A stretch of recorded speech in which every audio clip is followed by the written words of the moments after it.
Of course. Of course. Yeah. Of course.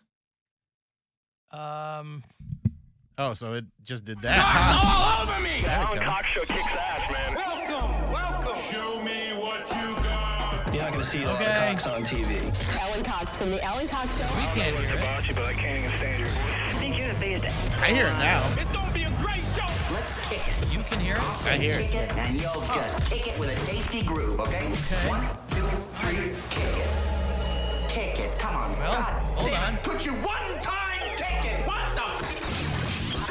Alan Cox. Here we go. He'll ad-lib. He'll be fine. It's the Alan Cox Show on 100.7 WMMS. Right there, maybe I hear it. I don't hear it. You I don't- hear it. You I hear hear it it? now. I Who hear it, hears it? I hear it. Mary hears it. Customers hear it. Customers are Poundcake, you hear it? Yeah, I hear it. Oh, it's so fun.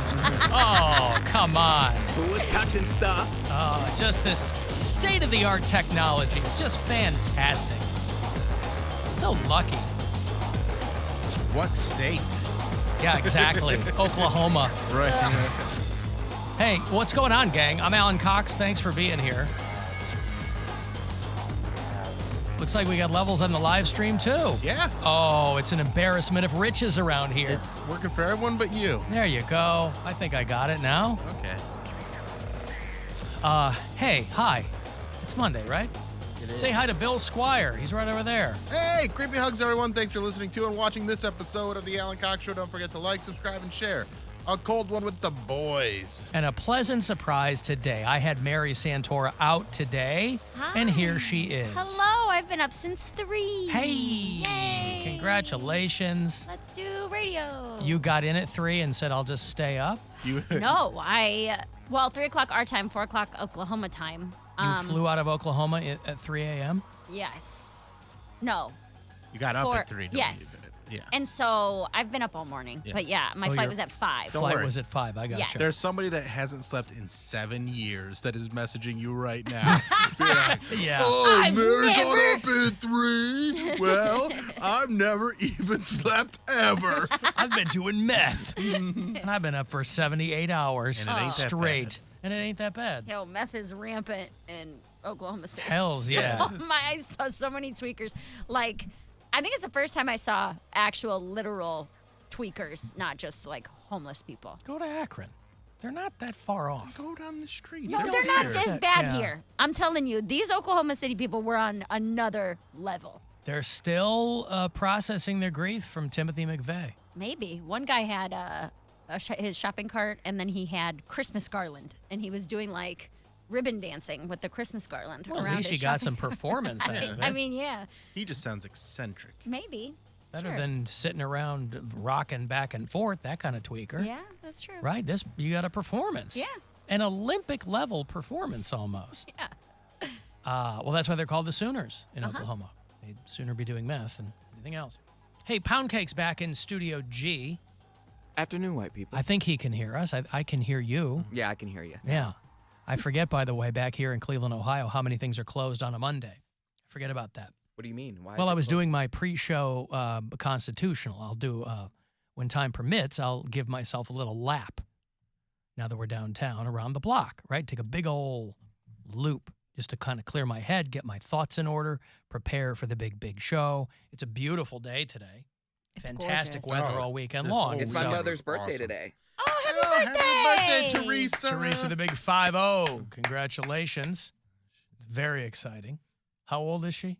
The big 5-0. No. He's big smart. 5-0. He's smart. My I'm not mom's going to blow his mom up on, what is she, 61? It's 60. It's an even year. She's Say it. 150 64. Oh, Mom, nobody wants to see that cop. We'll get the stick. there you go. Love it. Yeah. Cake's mom. My mom's going to be 69 in December. Does she know at all? I'm sure she's heard of that. Don't know what that is, but okay. Couldn't hear it before the show. Everything's working out great. Yep, everything's working out great. Weekend Cox didn't run properly. What's cool about these studios, it's a new studio every day. Every single day. Every single day. It's like a new studio that Yeah. we've never used before. Are you guys using new equipment? Yes, we are. Every 24 hours. Yeah, there's- Brand new equipment. What was wrong with Weekend Cox? I think it was like 8:30 or something. Yeah, I think it was my fault. I think it was my fault. Well, because here's the thing with this new stuff. It's all software based now, right? It's all automated. So if I have to check every single thing, every single minute detail before I leave for the weekend. Which is exactly why you want everything programmed with software, because it makes you have to do more. That's what they want, right? Is you have to do more things rather than it actually makes your job easier. Well, theoretically, these are things that if something went screwy, I can get online at home and figure it out. Except I'm not listening to the Weekend Cox. Spoiler alert, I ain't up at it. Well, I am up, but I'm not listening to Weekend Cox. And it's not our fault. It's my fault. I was just making sure it wasn't my fault. No, it's not your fault. I was like, I got messages. I got messages. I didn't get the messages until because I didn't log on to see the messages until like 4 in the afternoon. At that point, it doesn't matter. So I have to take that L, because I think as I went into the files and everything, I was like, I think I know what happened. I mean, I'm still not 100% sure, but I will say it's my fault, because why not, right? Whatever. But anyway, so I'm doing my pre-show lap, and I'll basically go back out on Prospect, down East 4th. I'll come back around, and so many things closed on Monday. I forget. That's surprising. I'll usually dip into Flannery's maybe, get a little sippy sip, and everything's closed. Not everything. I mean, like, whatchamacallit, 10-pin, what's this called here? A corner alley. Yeah, sorry. They're open.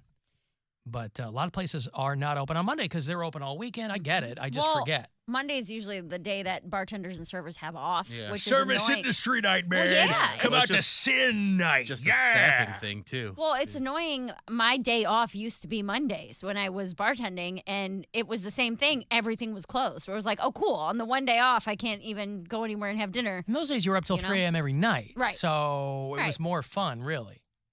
Yeah, so I forget that it's, everybody, hey, if you work in the service industry, come out tonight and have fun, man. I never understood service. I get it. All these people, it's a very incestuous business when you work in the service industry, because, everybody's on the same weird schedule. Mm-hmm. You're, only hanging out with people that are on that weird schedule. Everybody's banging each other. Yes, of course. So it's really, really weird. More fun when you're 22 than when you're 42, I assume. But your boobs are 10 years younger than you are usually, if you've been a bartender for that long. Yeah, you know how rich you're getting being a bartender. But still, it's you're just hanging out with the people that you see, all night. And being a bartender on service industry night can't be fun either, because everybody in there is critiquing your work. You all do the same job, or versions of it. You're like, come on, I wouldn't do it that way. Shut up, man. I'm here to work. There's two types of bartenders who go out. There's that type who is watching your every single move, and they're you're making this wrong, or your portions are off, or you're this or that.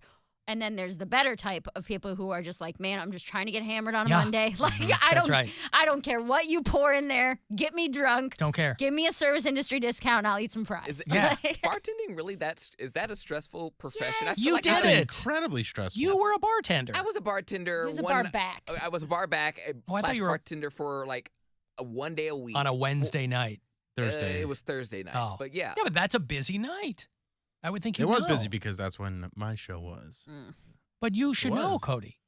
But I didn't go home crying every night. I'm not saying anybody's crying, but it's a busy. Oh, people are crying. I've cried in a walk-in several times. My girlfriend is a bartender, and it's an incredibly stressful business because she works at a high-end restaurant, and people are terrible. Well, that's just rich people being pissy. I did have people snap at me. Even in a neighborhood bar on a Thursday night, it's going to be busy. Yeah.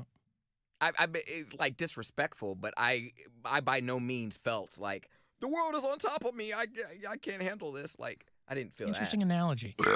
The world is on top of me. The world is on top of me. Oh, perfect segue. I'm going to have Billy Corgan on later on. Now, later this week, I got a bunch of tickets for you, lower level tickets for the Smashing Pumpkins. They're doing the Romo Fijo on Saturday night. And so I'm going to have Billy on later today.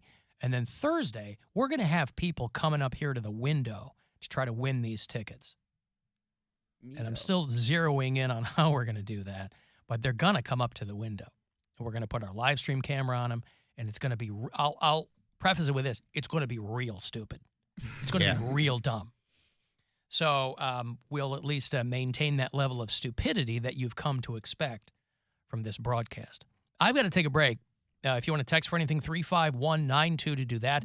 AlanCoxShow.com. You can watch live there. And we'll be back after these next chance, by the way, to grab some money. You can go fund yourself. I will have the next keyword for you at 2:30. It's the Alan Cox Show. Everywhere on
all about your favorite conspiracy theories in the Stuff They Don't Want You to Know book from the creators of the podcast. Dive into a smart, witty explanation of the unexplainable, packed with amazing illustrations. Available now. Order today at StuffYouShouldReadBooks.com or wherever you buy your books. The Alan Cox Show. A sore tooth in the mouth of broadcasting. Oh, The Alan Cox Show on 100.7 WMMS.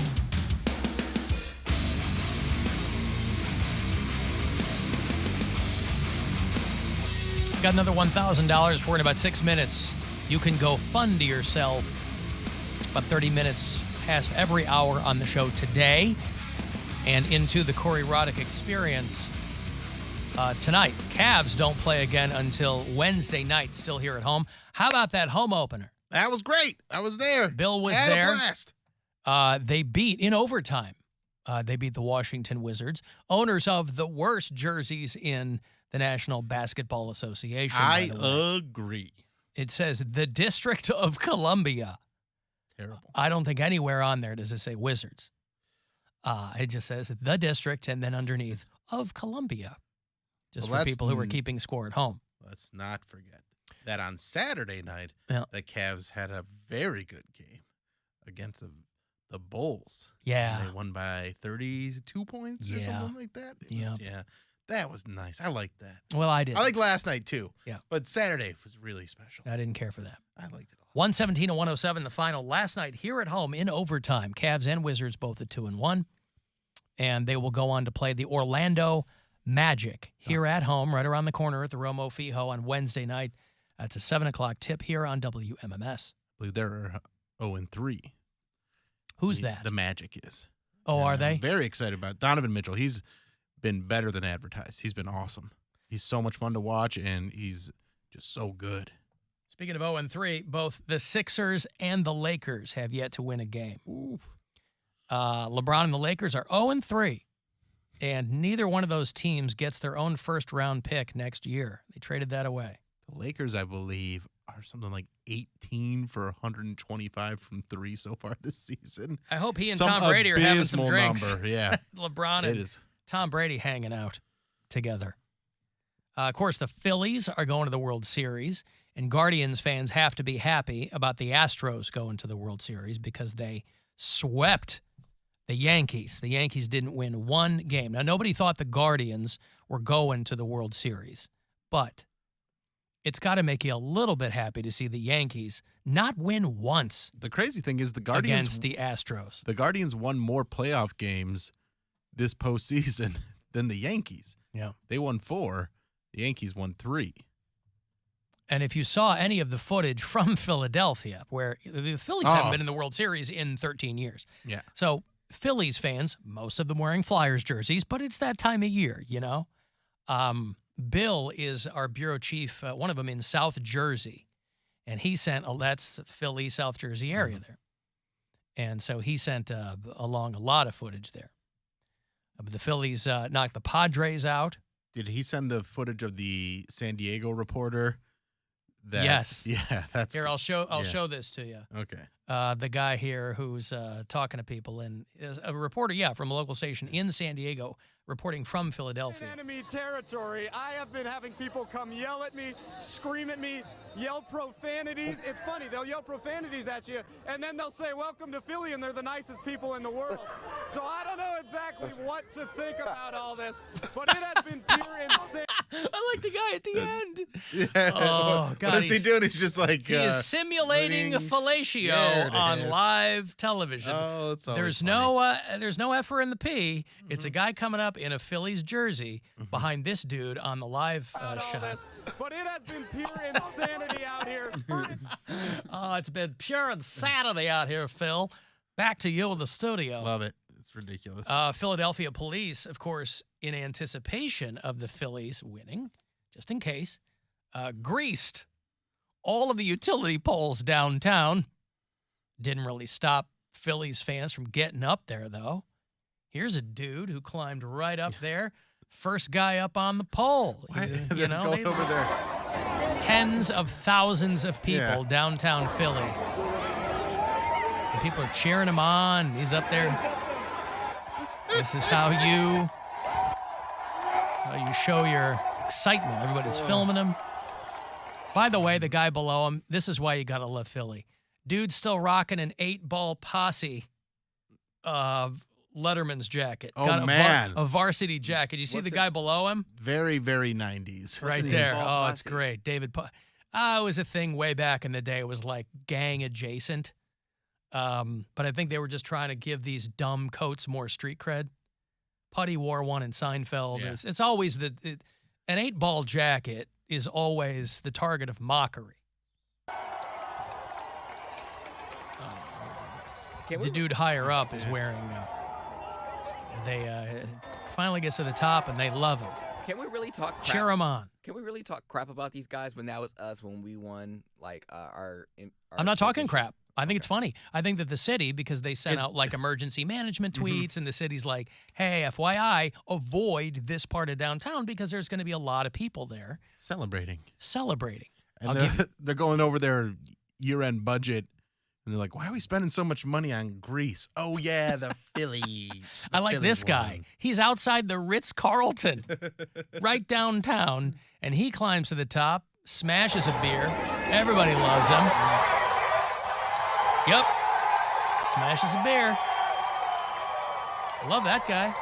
They're like, yeah, Philly at its finest. So, yeah, not giving it. But imagine that you were somebody, you go to Philly for to engage in some Maybe World you're recording Series. a comedy special. Maybe you're doing that. Yeah. But you're staying at the Ritz-Carlton. And Okay, like, you're not "Ew, recording a comedy special. what's happening down here? Oh. There's a guy. Oh, the poles are greased. Winifred. Ritz-Carlton right outside. No, so congratulations to, I think we can all agree, if you've ever met any, I think you can all agree, some of the most magnanimous sports fans in the United States, right there in Philadelphia, Pennsylvania. They're wild.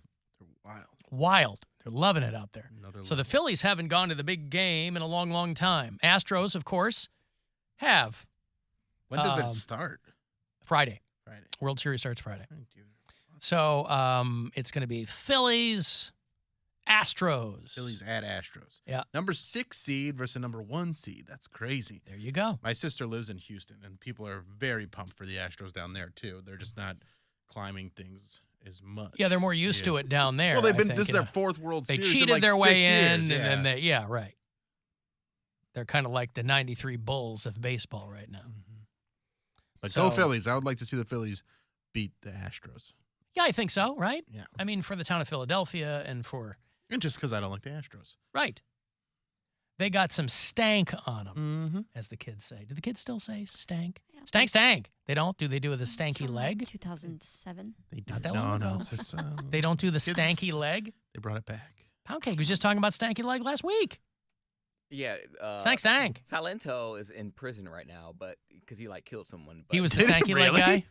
Yeah, because he's the one that everybody was dancing with, Isn't right? he the guy that came to the old radio station Yeah, and Dick Goddard was humping his leg or something? Salento, because I remember I had the one line that I got off was, he has the right to remain Salento. And he went to prison for something. He murdered someone. He was arrested in DeKalb County in Georgia for charged with murdering his cousin. The shooting death of his cousin. It'd be like that sometimes. He was probably trying to get some money out of him, and he was probably selling stories. He's currently incarcerated and awaiting trial. See? No, he's the Whip Nene guy. Oh. He's not. When you said that, I was like, no, that's not. I felt like that's the same He's dude. the Whip Nene guy. Watch me whip. Watch me nay. Right. What was the other song? The Stanky Leg? GS Boys did Stanky Leg. Oh, okay. 08. Mary's right. Well, no, because Silento did the stank. He says that. He didn't say. Well, he referenced a bunch of other dances in the Whip song. and Nene song. That was a collab with them. His collab was the Stank. No, it wasn't even a collab. He just mentioned he mentioned a bunch of different dance things, because I think he mentions Soulja Boy too, right? Well, he's a young dude. That album came out. The album's called Fresh Out of High School. And he threw his whole life away for murdering. Well, he might get off. I mean, they might find him not guilty. Don't know yet. He might be right out there with the likes of The baby. Da Baby, and what do you call him, Poundcake? Not XXX Tentacation, but Tekashi 6ix9ine. He got up by ratting on everybody, right? Yeah, I mean, Tentacation's dead, right? Yeah, Tentacation's dead, and Teriyaki 6ix9ine is. Teriyaki. Yeah. He's in witness protection. XXX Tentacion, or Tentacion, That as I death like is to call just him. mysterious. How he just get shot out of nowhere? A lot of people just get shot out of nowhere. But he lived in. By like the a way, no nice one's ever shot neighborhood. out of nowhere. The bullets come from a very specific place, and everybody's armed in this country. So there's never bullets that come out of nowhere. He lived in a nice area, though. What's that got to do with anything? Because I don't think that stuff happens. Like, You see that guy and his wife a couple of years ago when there were people protesting through their neighborhood, and they're out in their lawn in front of their mansion with an AK and handguns and stuff? What are you talking about? all right, yeah, okay. Why do you think they don't have trick-or-treating in Bracknell? They don't want the poors coming in. Poors.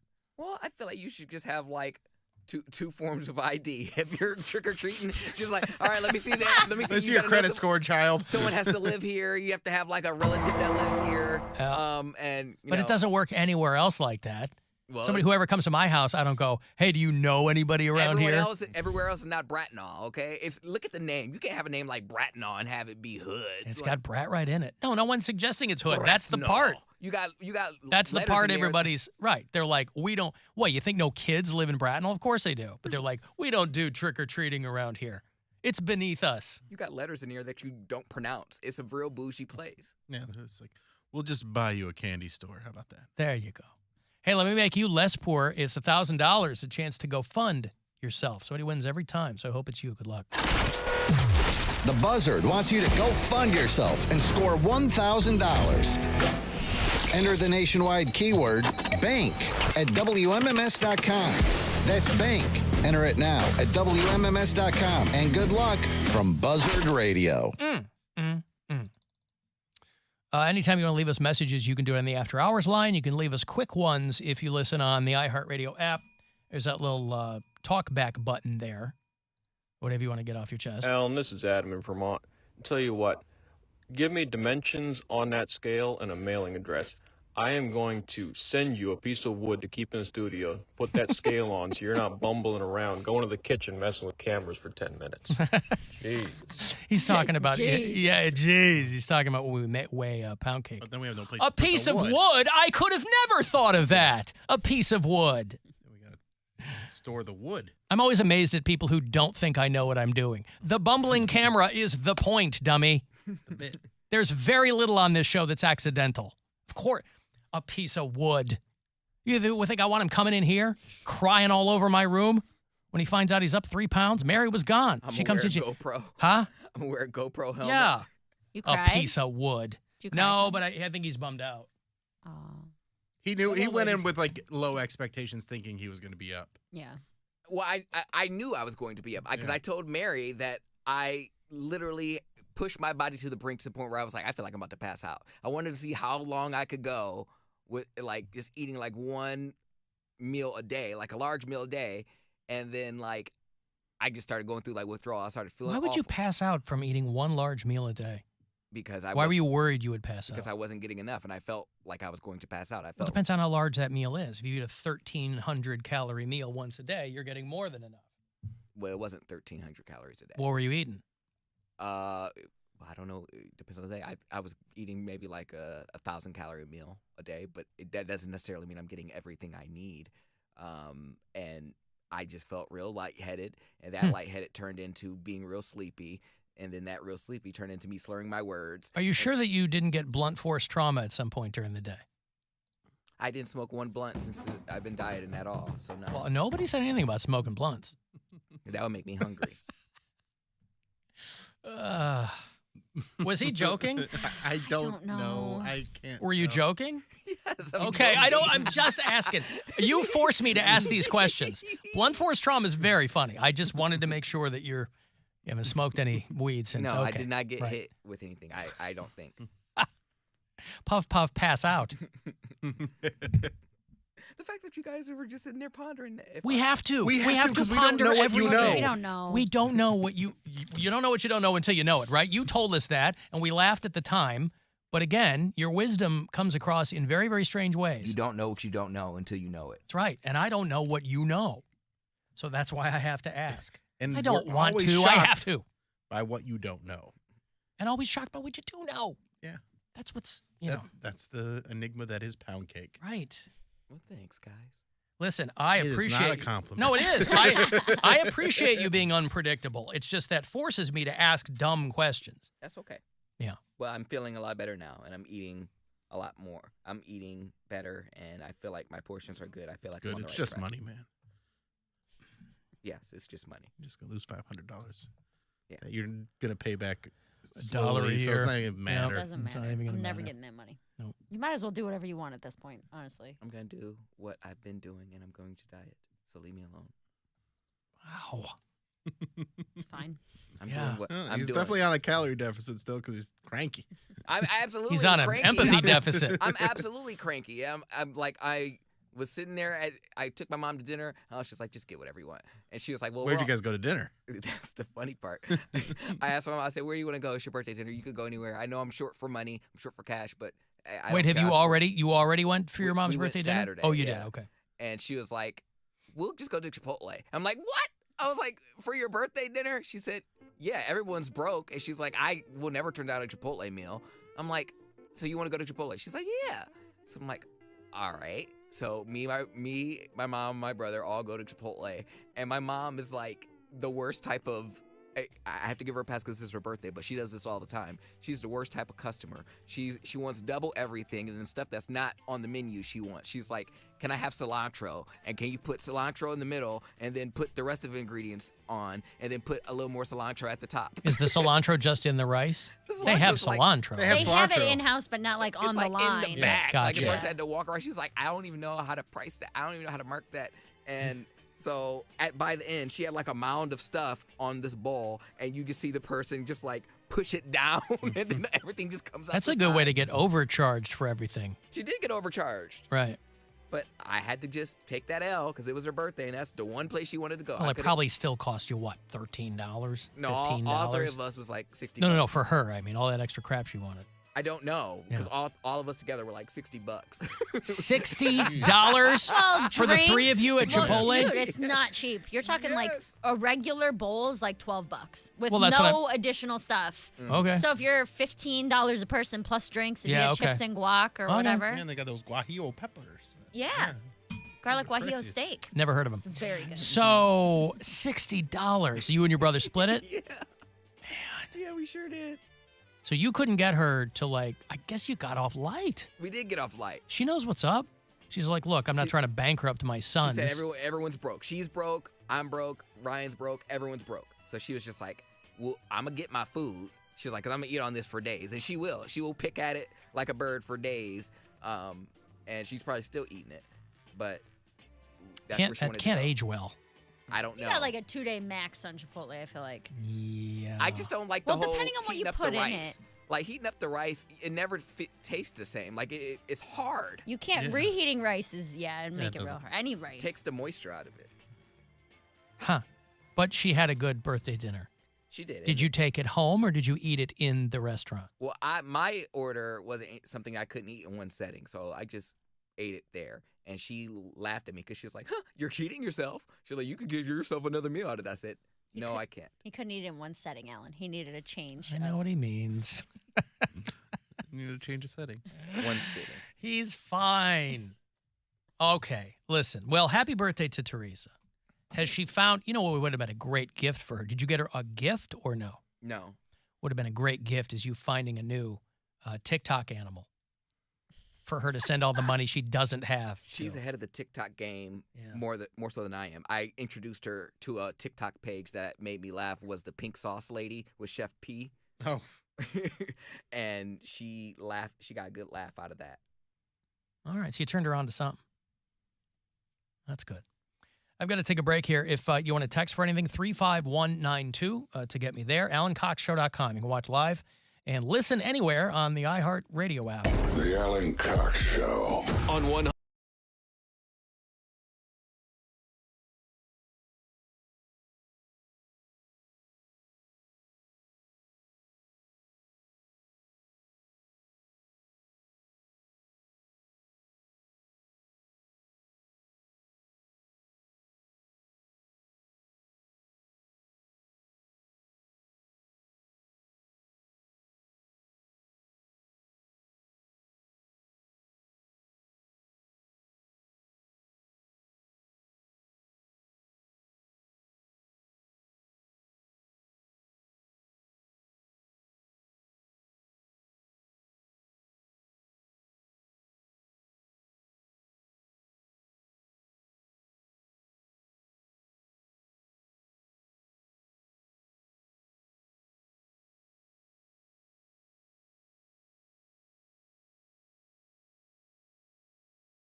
when you use your Bridgestone CFNA credit card. Portions of the following program were pre-recorded. 100.7 WMMS, Cleveland. Call the Alan Cox Show. Girls, this is your opportunity right here. A nice boy, let me tell you that. 216-578-1007 or 1-800-348-1007.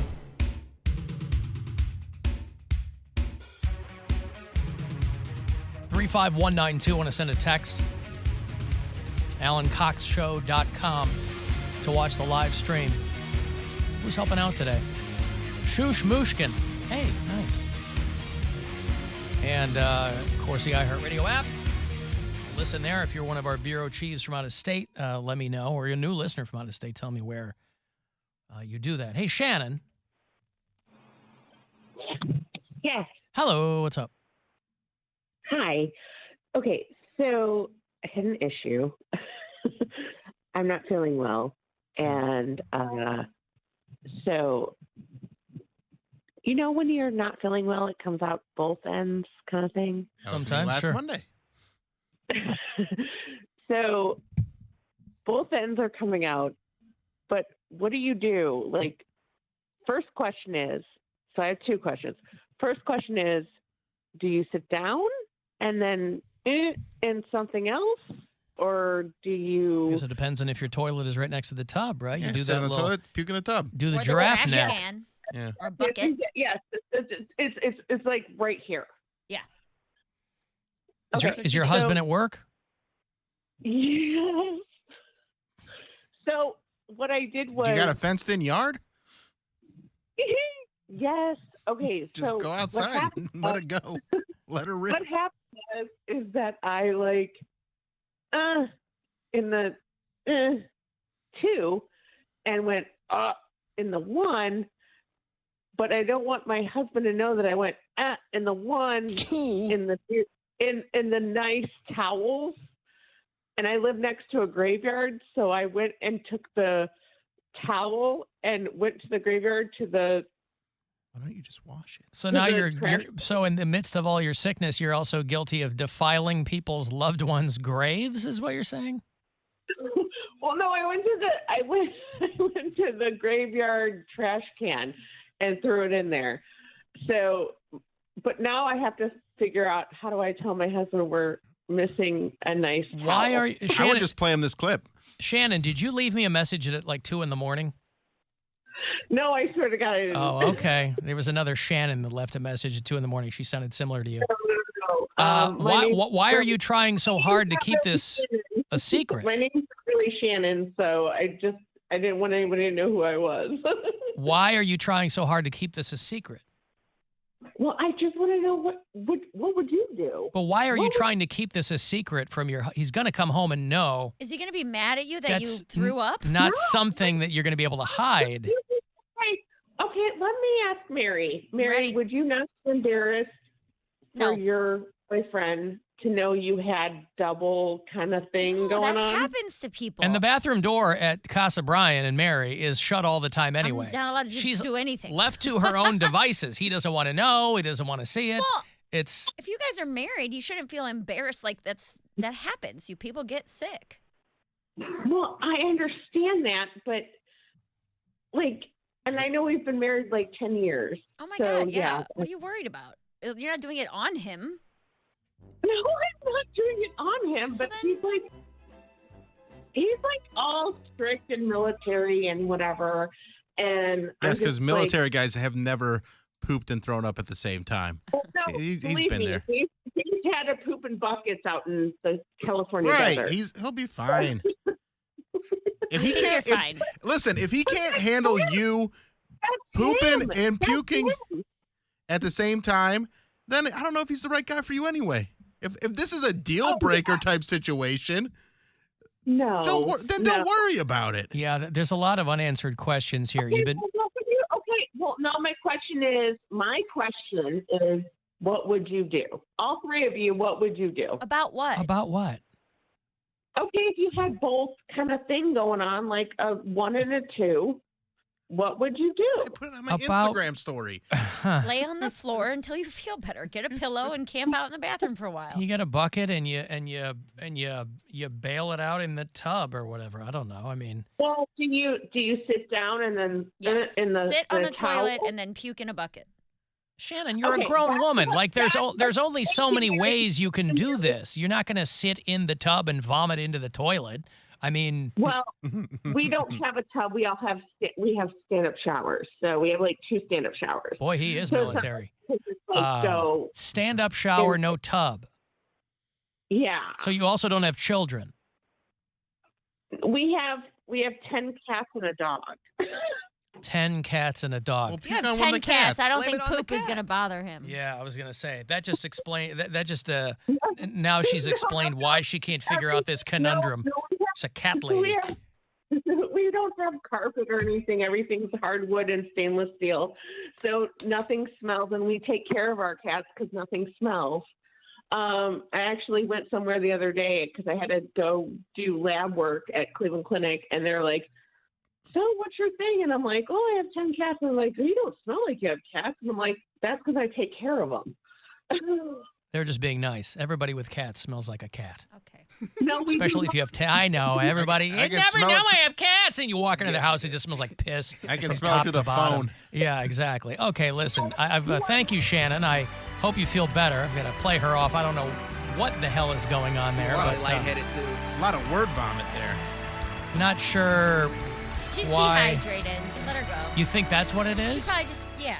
She Okay. can't think straight. She's got it coming out. She's both on that ends. pound cake She's- diet. Yeah. Yeah. Sleepy. Former pound cake diet. I understand. Oh, you know what? Guess who's somebody just died?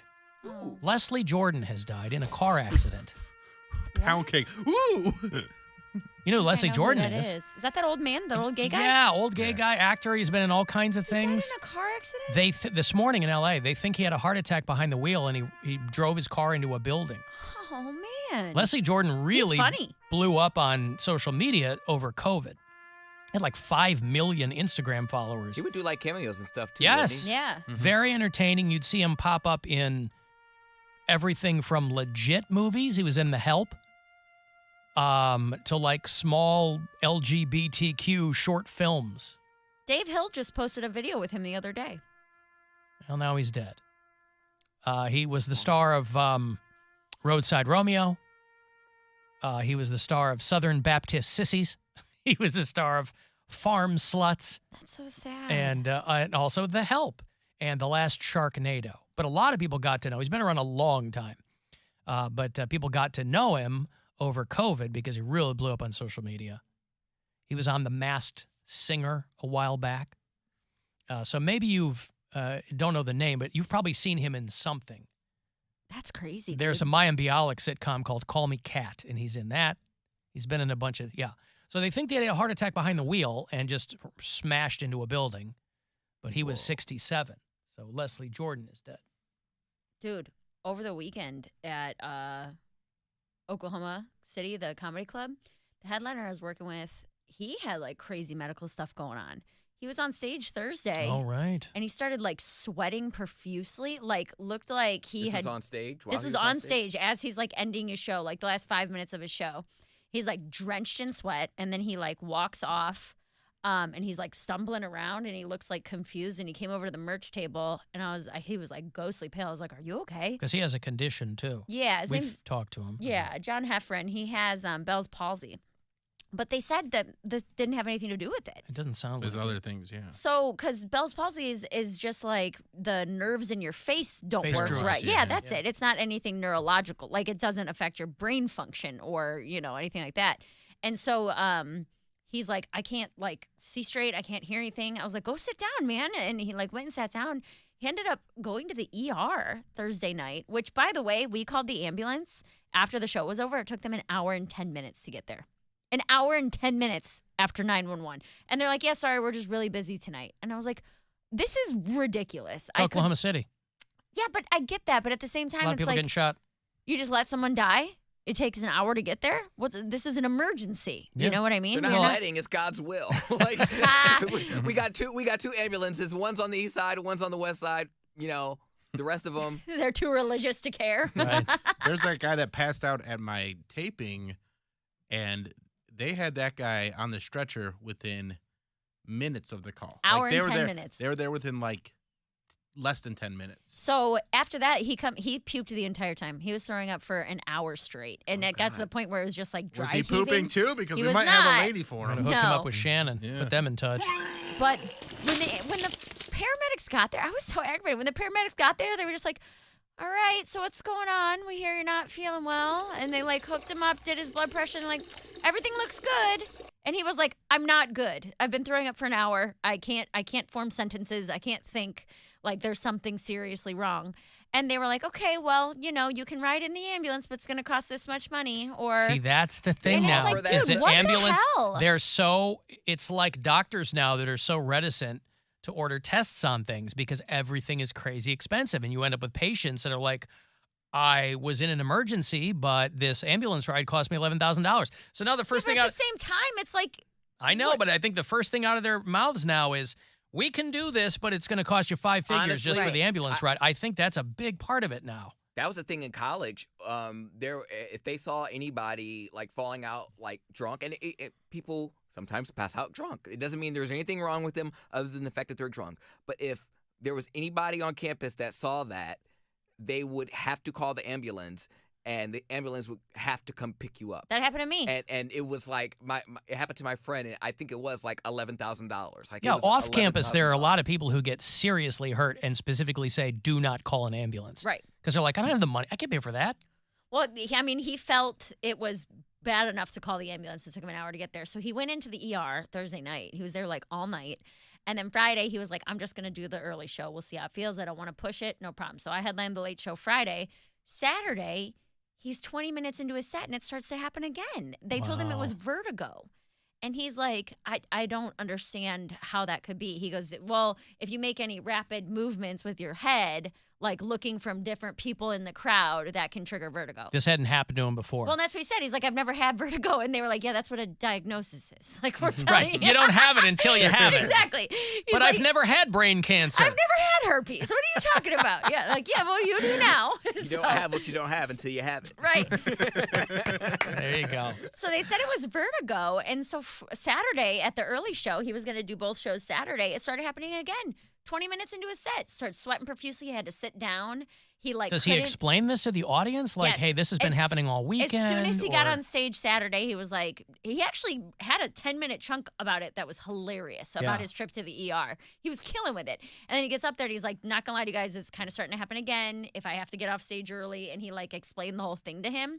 Managers Nobody get wants on to work anymore. Right. The managers get on the phone with his manager, like the managers of the comedy club call his comedy manager, and he was like, pull him off stage immediately. And so we had to end the early show a half hour early because he had to go back to the ER. Wow. It was insane. And then I was staying a couple doors down from him in You the were like hotel. Florence Nightingaling all weekend. Dude, so I was staying a couple doors down from him, and I like checked on him, and he went back on Sunday. He's like, dude, I have not kept food down since Thursday. This can't just be vertigo. I feel so sick. And I guess on Sunday they just pumped him full of fluids and sent him to the Ain't that about a airport. bitch? Ooh, that's They why I were don't like, tr- yeah, there's nothing wrong. You're completely fine. He's like, and he keeps telling them like, I'm not fine. Yeah, right, I'm but not they can fine. but they can only attend to what presents. Right. Like it's Come like back when you're feeling awful. He did twice. well, about 20 years ago, I was having really, really bad, just out of the blue, really bad like GI issues, gastrointestinal stuff, right? Mhm. Like I would be in the middle of a show, I would be like hunched over, like I couldn't stand up straight. It was like someone was stabbing me in the stomach, and it was happening for like a month. Yeah. And I'd talk to my doctor, he'd be like, the stomach stuff's really weird because we can't really do anything unless it's happening right then. Yeah, unless you're And I can't get experiencing it. right. So I'm like, well, I can't get there. I can't do anything I don't know when it's going to happen. Sure. Right. And it happened for like a month and a half. And they were like, well, try this, do this test. They never figured anything out. Yeah. And it never happened again.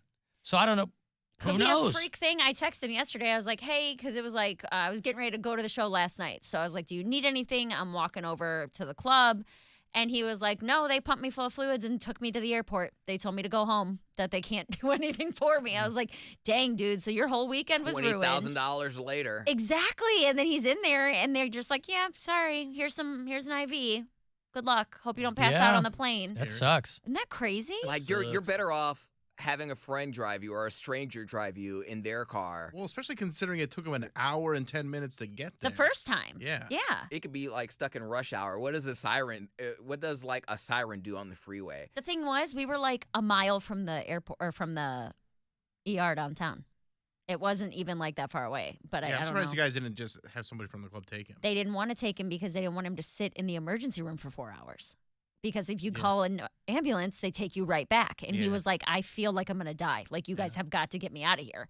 So it was either take him to the ER and have him sit in the emergency room for hours on end, or call an ambulance, which still ended up taking an hour. They do triage, though. Like, if they look at him and see him panting and throwing up, that actually probably would have been the better. Well, not if you're in the ER, though. Not if there's a guy in front of you with a head wound or something. Right. Like, you could literally sit there for 4 hours in the ER. I guess it just depends, because my friend who was a nurse, he would walk through and he'd just be like, okay, you're fine, you're fine, you're fine. And then there would be someone there like... Was he doing duck, duck, goose on people in the ER? I mean... Broken legs, not getting any more broke. Chill. They trust you to know what you're doing. Like, they might give you something in the waiting room, but you're not going to die. They do, like, life-threatening things first, obviously. Those things have priority, but if he was there... Well, they also have to ascertain who goes right to the ER because they don't have insurance. Yeah. There are those people, too, because the ER has to take you. Yeah. So, but the whole system is all messed up, man. It's so messed up. I felt so bad for him, too, because I'm like, not only does this suck to happen anywhere, to be so far away from anything, from your bed, from your wife, from like, there's no comfort. And he actually, after and you're in Thursday- Oklahoma. Dude, and you're in Oklahoma. Oklahoma's trash. This is my first time there, and I mean, I don't like to talk smack, but that city sucked. The thing is that the crowds were amazing. They were fantastic crowds. Yeah, maybe that's what it is. They were ready to laugh. Everything was amazing, but the city itself was pretty awful. I drove through Oklahoma, and it was so weird because it was so flat. Like, we were in the city, and then you could see where the other city began. Like, you could see other, like, skyscrapers in the city, like, 10 miles away. I was like, wow, that's pretty neat. Bell's palsy is in the vestibular nerves, and you can have vertigo caused by vestibular But his Bell's palsy, I think it's, obviously, I don't know anything about it, but he said that his first incident with it was a few years ago. He's been doing jokes about it for a couple years. So, only thing they prioritize in the ER is chest pain, somebody says. If you vomit in the ER, they take you back immediately. They don't want the risk of contagion spreading. Well, I haven't heard from him if he's feeling any better or anything like that. But response times are getting longer and longer because nobody wants to be a fireman, paramedic, or police officer. I have a friend whose husband is a fireman, and he basically has to be like EMT. He's got to be everything now. Yeah. Because if you go out, you don't know what you're going to run into. So it's like, it's not always... He's not always called out to a fire. Sure. I was gonna say it's hard to pay for firemen because do they still stay in like the fire station like on Yeah, they use a Dalmatian as a pillow and they go down the pole and they're making chili all the time. Yeah. I didn't know if they still stay. It's like Rescue Me. They love chili. Yeah, Alan, I guess you could say things were not okay in Oklahoma. Oh boy. I mean, you could say that. See what they did there. Well, he's a funny dude, so I hope. So funny. That's why, like, when he got on stage Friday and he had 15 brand new minutes about the events of the night before that were just destroying, I was like, man, this guy's good. He's so funny. And then, I just felt so bad for him. It's like, damn. Alan, you losers pay medical bills? No, actually.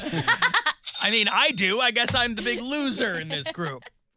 Not the first time, won't be the last. I only pay what my insurance tells me to pay. Sure. I've got to take a break here. I will have another $1,000 for you at 3:30. It's a chance for you to go fund yourself. And after the break, I'll have tickets for you for a comedian, Steve Trevino. He is doing a show at the Agora in a few weeks. Oh, well, yeah, January 13th. So a few weeks. January 13th. But funny dude, and I'll get you hooked up for that show. 35192 if you want to text, and we'll be back. The Alan Cox Show. On our free iHeartRadio app and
chance for you to go fund yourself 30 past every hour. You get one of those keywords from 9:30 a.m. to 9:30 p.m. So they start with Rover. Stansbury's got them for you. I have them. And then right into your core erotic experience tonight after 6:30. Cavaliers win last night. The home opener here at home. Well, that was stupid. The home opener against the Washington Wizards. They beat him in overtime. Bill was there. It was awesome. I got messages from people who saw Bill and his girlfriend. I don't know if you two were on the kiss cam or what happened. I'm just hanging out. We did not kiss cam it up. You what? We did not. I don't even think they did a kiss cam last night. So, well, they missed an opportunity then, I think. If Bill Squire's there with a lady friend, why aren't you going to put those two crazy kids up on the Jumbotron? I have breaking news.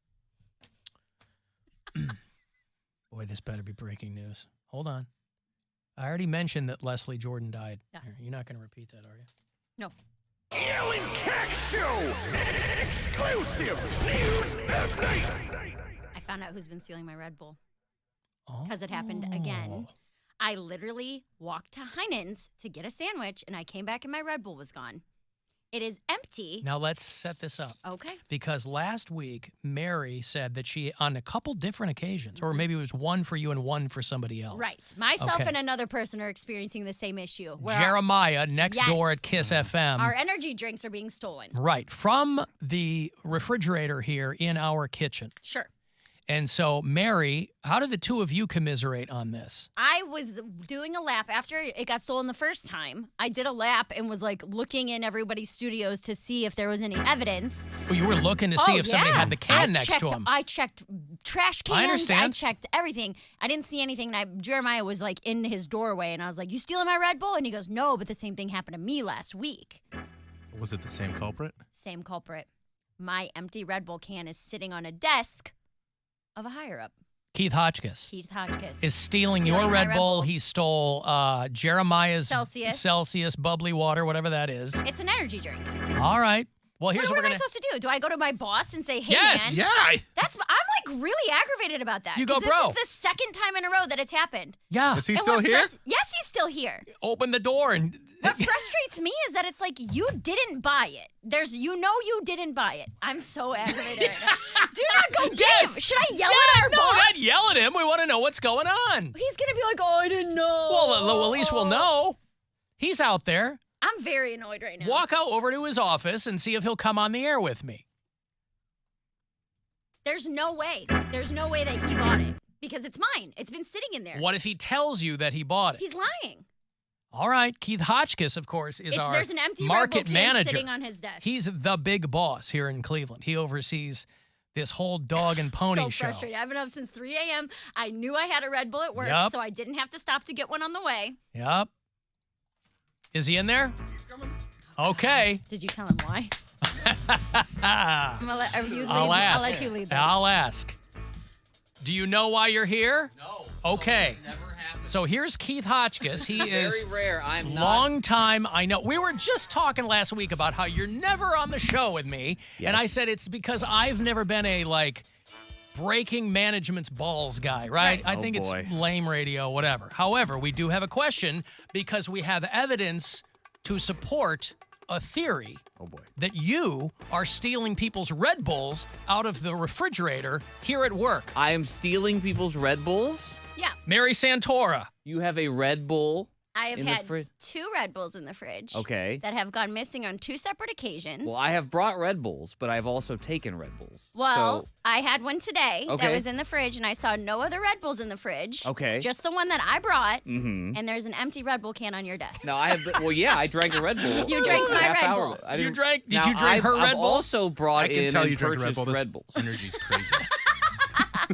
Say again? Now I have been accused of also stealing Celsiuses. Correct. Yes. Yeah, This is why. we laid it all out. Yes. Yes. Now again, I have brought Celsius. This seems very coincidental that the very things being stolen are the things that you have also brought to work. Did you bring a Red Bull in today?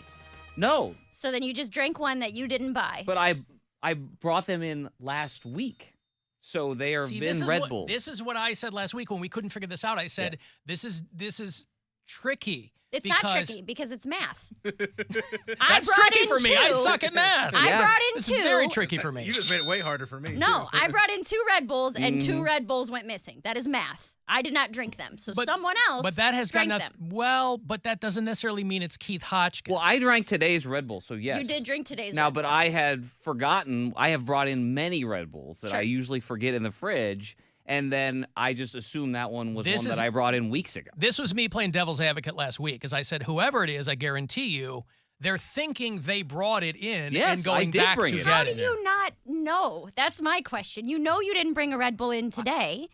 You booked But your I've flight brought for the in, wrong day. I've People brought are in, busy. yeah, I've brought in Red Get Bulls that. and Celsiuses all the time. What flavor Celsius? Oh, I like So- the Because I'd never orange. heard of Celsius before. We were talking about someone's beef. Also, so you Guys, know, can we actually just call these things energy drinks or something else? Because Red Bull and Celsius ain't paying for it. well, I drink many energy drinks. I Okay, drink a so- lot of coffee. Now, So in your defense, right? Here's well, what's I can admit. See, I'm one of these people that if I have done wrong, I will admit wrongdoing. After making an excuse. Well, that Oh, I bring it's- them in too. Well, it is Yeah, both. but he does, he You does. can- both I things get can it. be true. I Okay. can have stolen a Red Bull and also brought in Red Bulls. Both things are true. Sure. That got stolen, apparently.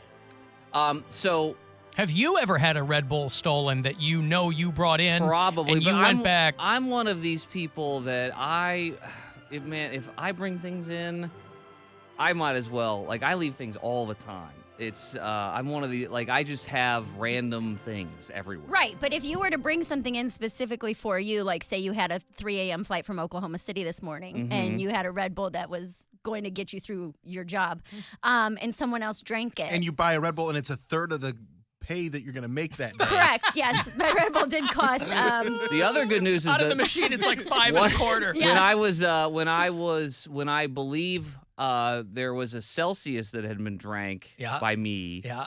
that belonged to one Jeremiah down the hall. That's I right. purchased him a makeup Celsius and one extra on top of that. So Okay. you will now, if it in fact that is your Red Bull that I This drank, is what I'm saying. Well, Hold then on, I will Keith. purchase 2 Red Bulls. But this for is you. why That's we fine. This is why we have to ascertain if it was in fact your Red Bull. When I got here today, there were no Red Bulls in the fridge. I put my Red Bull into the fridge, and now it is gone. But you don't know how long it's been on his desk. What if he had it before No, I you drank put, one today.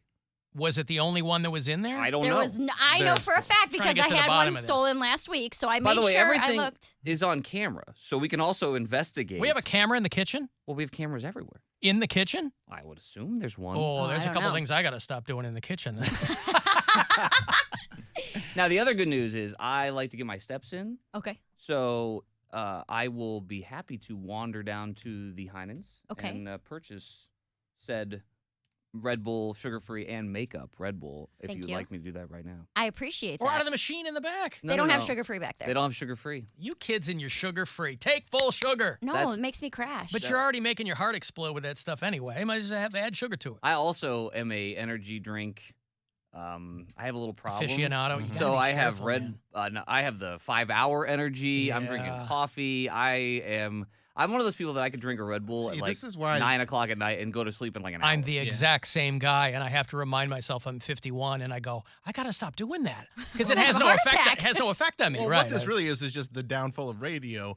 It used to be The cocaine. Someone now, did my coke yeah. again. Yeah, well, then the cocaine was out for everybody to do. Yes. And now it's all Red Bull. I There were can random honestly piles. say I have never done anyone's cocaine. Mm-hmm. Are we going? I need to know because I'm a solutions person. What is our move going forward? Should I start labeling mine? Should I put my name on it so that it doesn't get drank, or are we going to turn this into a Red Bull free for all? I told you to do everything I put in there. I put my initials on. I don't think we need to go that far. I think I should just provide because I am notorious You're for the culprit. drinking energy drinks. You've I become should the just culprit. You're the provide guy. Celsius and Red Bull on a pretty constant basis. Now I provide, for example, the a big waters in move. there. Sure. Right? People keep saying, we shouldn't put water in there because everybody steals them. Well, it's just bottled water. I can provide Oh, there are some- bottles of water in there? There From time to We time. usually give them to like the guests and stuff when they come I in see. there. Like if you have a meeting. Oh, in the little fridge in Yeah, here. yeah, Well, yeah. someone had suggested, well, because the quote employees quote steal the bottled water, we should lock the fridge. I'm like, it's just a This is bottle what of it's water. gotten to. Yeah, the employees are trying to drink free water. I know. I'm just like, it's just a few bottles of water. We can live without this situation. So there's always a solution. It's got to be DIY around here, man. You got to put your it's like what I'm saying. It's like when you move back home after college, for those of you who have done that cuz you're saving money. You go back home, you're writing your name on the milk, the orange juice, whatever it is. You gotta at a radio station. See, she's new to the game. Well, I said this last week. You gotta write your name on everything. This is my first office job. I've always worked in restaurants and things like that. So things that I've heard, oh, people steal your food out of the fridge, or this one person always microwaves fish. I'm just surprised that some of those things are true. It's also very interesting because I'm also very concerned about this office environment being as clean and sterile as humanly possible. That's right. And I am fascinated with what people never throw out and leave in the fridge. So I am constantly emptying the fridge of product, old food, expired product. I threw out a pizza 216 a couple of days ago that had been in there since Monday, and it was Thursday or something, and they're like, well, I was going to eat that. I go, you can't leave a pizza in a fridge for 3 days in a work environment and expect me to not throw it scooped out. out the ice chute with my hand. Oh. Because it was getting clogged up and nobody was doing anything about it. And so they'd go for ice, but it was all building up on the inside of the fridge. Sure. So I'd open it up and it was all ice. So I'm in the kitchen picking up ice with my hands and doing the people are like, what did you do? I'm like, I didn't do anything. I'm fixing I'm trying to help. I'm trying to help. I vacuumed in here the other day. I mean, yeah, we all do our part, Yeah, right? Keith I Kennedy do, but- has been known to vacuum for special guests. Yes. You know, Cindy and I have Hunter been known to vacuums. straighten up for. We had a CEO in this morning, and Yes. we used this front studio, and I want to make sure it's spotless. Yeah. So. Here's what I'm going to do. I'm going to wander down to Heinen's like I typically do, and I'm going to provide as many Red Bulls as is going to get you through this show. How many Sugar-free. is that? How I'm many good on Red the Bulls free to get coffee. you We through got the free show? coffee. Well, that's fine. And I like the coffee shop next door, by the way. They're good. Yeah, they're really Stone good. Haven't Fruit. been there. It's really good. And I they don't got good drink tea and good passion Oh, fruit. maybe I'll get some tea. Yeah. All right. I'm a tea guy. All right, let me take care of that for you. We wanted to get to the bottom of it. And I guess It's a good we have. reminder for all of us. To write your name on your stuff. Or don't take things that don't belong to opportunity you. here. He's such a boss. That's man. why he's the Listen, big boss. I'm gonna send an email. That's right. There are no problems. There are only solutions. My entire job is solving problems. That's right. There is no problem I am not this asked to one solve has every come day. to your front door. Yes, and Yes. I will solve it rather than let it fester. Right. I solve the problem immediately. There's not even going to be I'll bring you a Red Bull tomorrow. It is going to be I'm wandering down there right now, and I will rectify the situation. Well, Okay. I've also been leaving $100 bills around, and people keep taking those. So if you could get some of those for me, Well, Just write I'd your name on it, appreciate Bill. that. yeah. Put your name, and we'll take care of that. So, am I done? Keith Hotchkiss, yes. Thanks, Keith. Appreciate you. Thanks, pal. There's the big boss. Yeah. That's Keith Hotchkiss, Red Bull who thief. has been. Stealing. You might remember he's been got there a a more long time. communal- He was on Yeah. he was on Kiss FM back in the day, and I didn't Now know he he's was got a on more- air. oh yeah, He's got a more communal idea of what it means to have Red Bull in the office. there you Right. go. It's not your Red Bull. It's our Red Bull. Yes. But that's fine because There's he makes- socialist vibes in, Yeah. at 668 Euclid. He makes 40 times the amount of money I do, so he can afford to have community Red Bulls. You know? Yeah. Mark the bottom of your Red Bull next time with a marker, and if she sees someone with an empty can, she'll instantly know if it's hers. Well, I think we've determined he think- drank your Red Bull. Yeah. He just thought, definitely well, what did I say last week? Whoever's doing it, they're thinking they brought it in. I don't like that. I can't. And Bill is correct. I don't ask questions. I notoriously book incorrect flights that I have to fix and things like that. But I feel like you would know if you brought in. But I also don't an think. item. But I would be hard pressed to believe that anybody we work with was just knowingly, randomly taking other people's stuff. Was my point. I'm like, there's. That's why I was so dumbfounded Yeah. that I was like, they're just taking it. I like that he basically admitted to taking it, but made it seem like, yeah, but that's just what you do with a Red Bull. Yeah, if Like it's that- there, you if you just see a drink it. Red Bull, it's there to be drank. If you see one and you happen to be lacking, please, yes, continue. If you Make it a TikTok. They're dropping it low. Yeah, they are dropping it low, boy. Boots with the appreciate them. fur, the whole bit. Thank you, ladies. Yeah, okay. Well, good. We got to the bottom of that then. I've got to give away some money here. I'm behind on this because we were cracking a case. Solving a mystery. It was a figure it out. It was a figure it out. Mary's favorite literary pastime come to life. Yes. She made herself the protagonist of the story. It's $1,000 for you to go fund yourself. Good luck. The Buzzard wants you to go fund yourself and score $1,000. Enter the nationwide keyword cash at WMMS.com. That's cash. Enter it now at WMMS.com. And good luck from Buzzard Radio. He also benefits from, and I was going to say, he also benefits from a surplus of Keiths. Yeah. Mm-hmm. And we have the fewest now we've ever had. Yeah. With two, yeah. Because we used to have Keith Abrams, who everybody called Sass Keith, and Keith Kennedy, and Keith Hotchkiss. Lots of Keiths. Ron points out that he signed off like Marty when Marty was on and goes, "Am I done now?" Yeah. Just walked away. Just walked out. Walks away. Yep. Hey, Nick. Hey, Alan Cox. What's going on, Nick? Not much. How you guys doing? Well, I know how you're doing. I'm listening to the show. Hanging in. Yeah. Well, it sounds like somebody already beat me to the punch because I had a suggestion for Mary and how she could possibly catch who's stealing her Red Bulls. You said somebody already texted you saying that maybe leave a marker at the bottom of the can. I was going to say do that or leave a little sticker at the bottom of the can or a dent on the top of the can. And when it gets stolen, walk around, find it, and then you'll see who's been stealing it. Maybe it is Keith. Who knows? He admitted to it. I say you empty a can and then pee in it. And then try to reseal it? And then try Well, and that's reseal just- it. And then when they take We're not trying to get people to drink pee. well, it'll teach them a lesson. Are we? I mean, yeah, there always can be a lesson I'm sure taught. we can find a way to do That ain't it. And also, did he walk by? I didn't see him walk by. I didn't see him walk That's by okay. either. Instead of labeling it, should I just put a receipt taped to it so that he knows he didn't buy it? It's like it was bought today. I told you last week, you gotta write your name on stuff. You gotta write your name on stuff. What are you waiting for with these, though? Why don't you just drink them? What do you? Because I bring them in so that I have them when I need them.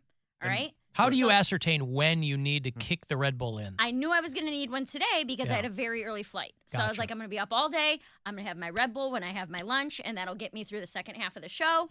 I got things I got to do when I get home, so I'll have everything I need. So last week, I had a busy week last week. So it was the same thing where I brought it in. I'm like, I usually like to drink it around 4 o'clock. I still do chuckle, though, at the notion of the sugar-free Red Bull. It's still because bad for you. sugar is the very least of your problems with Red Bull. That's why, because my party drink is tequila and Red Bull. And they go, sugar-free? I go, hells no. OGRB, baby. Sugar-free. Well, you're trying to foist on me.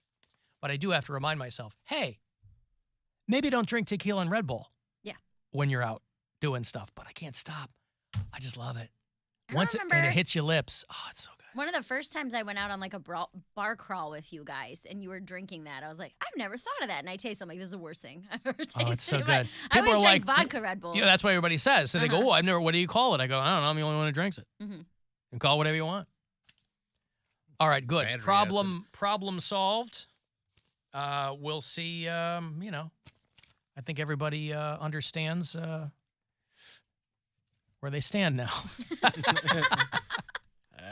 I want to know, like, what's the over-under on him actually going and getting those Red Bulls? I think he will, absolutely. I think he will. He's a man of his word. I guess I'm just, Yeah, but is it going to be today or is it going to be in like 4 days?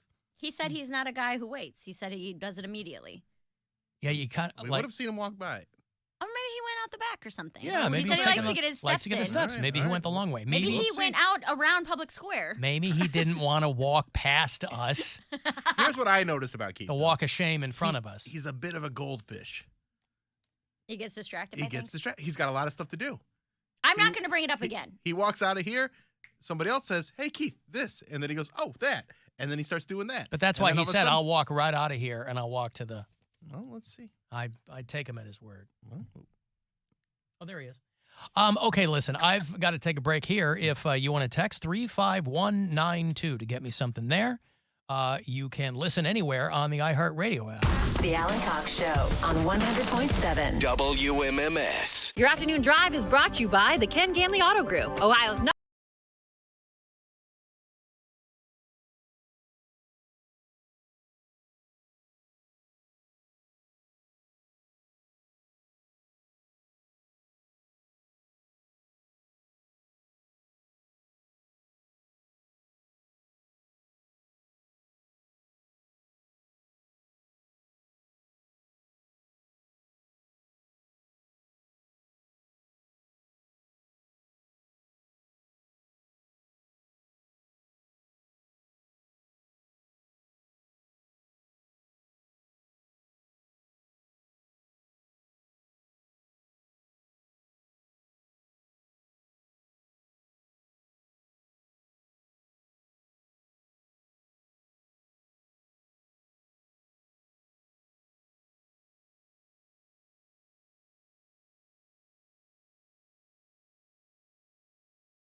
Buzzard. The home of the Buzzard. The Buzzard.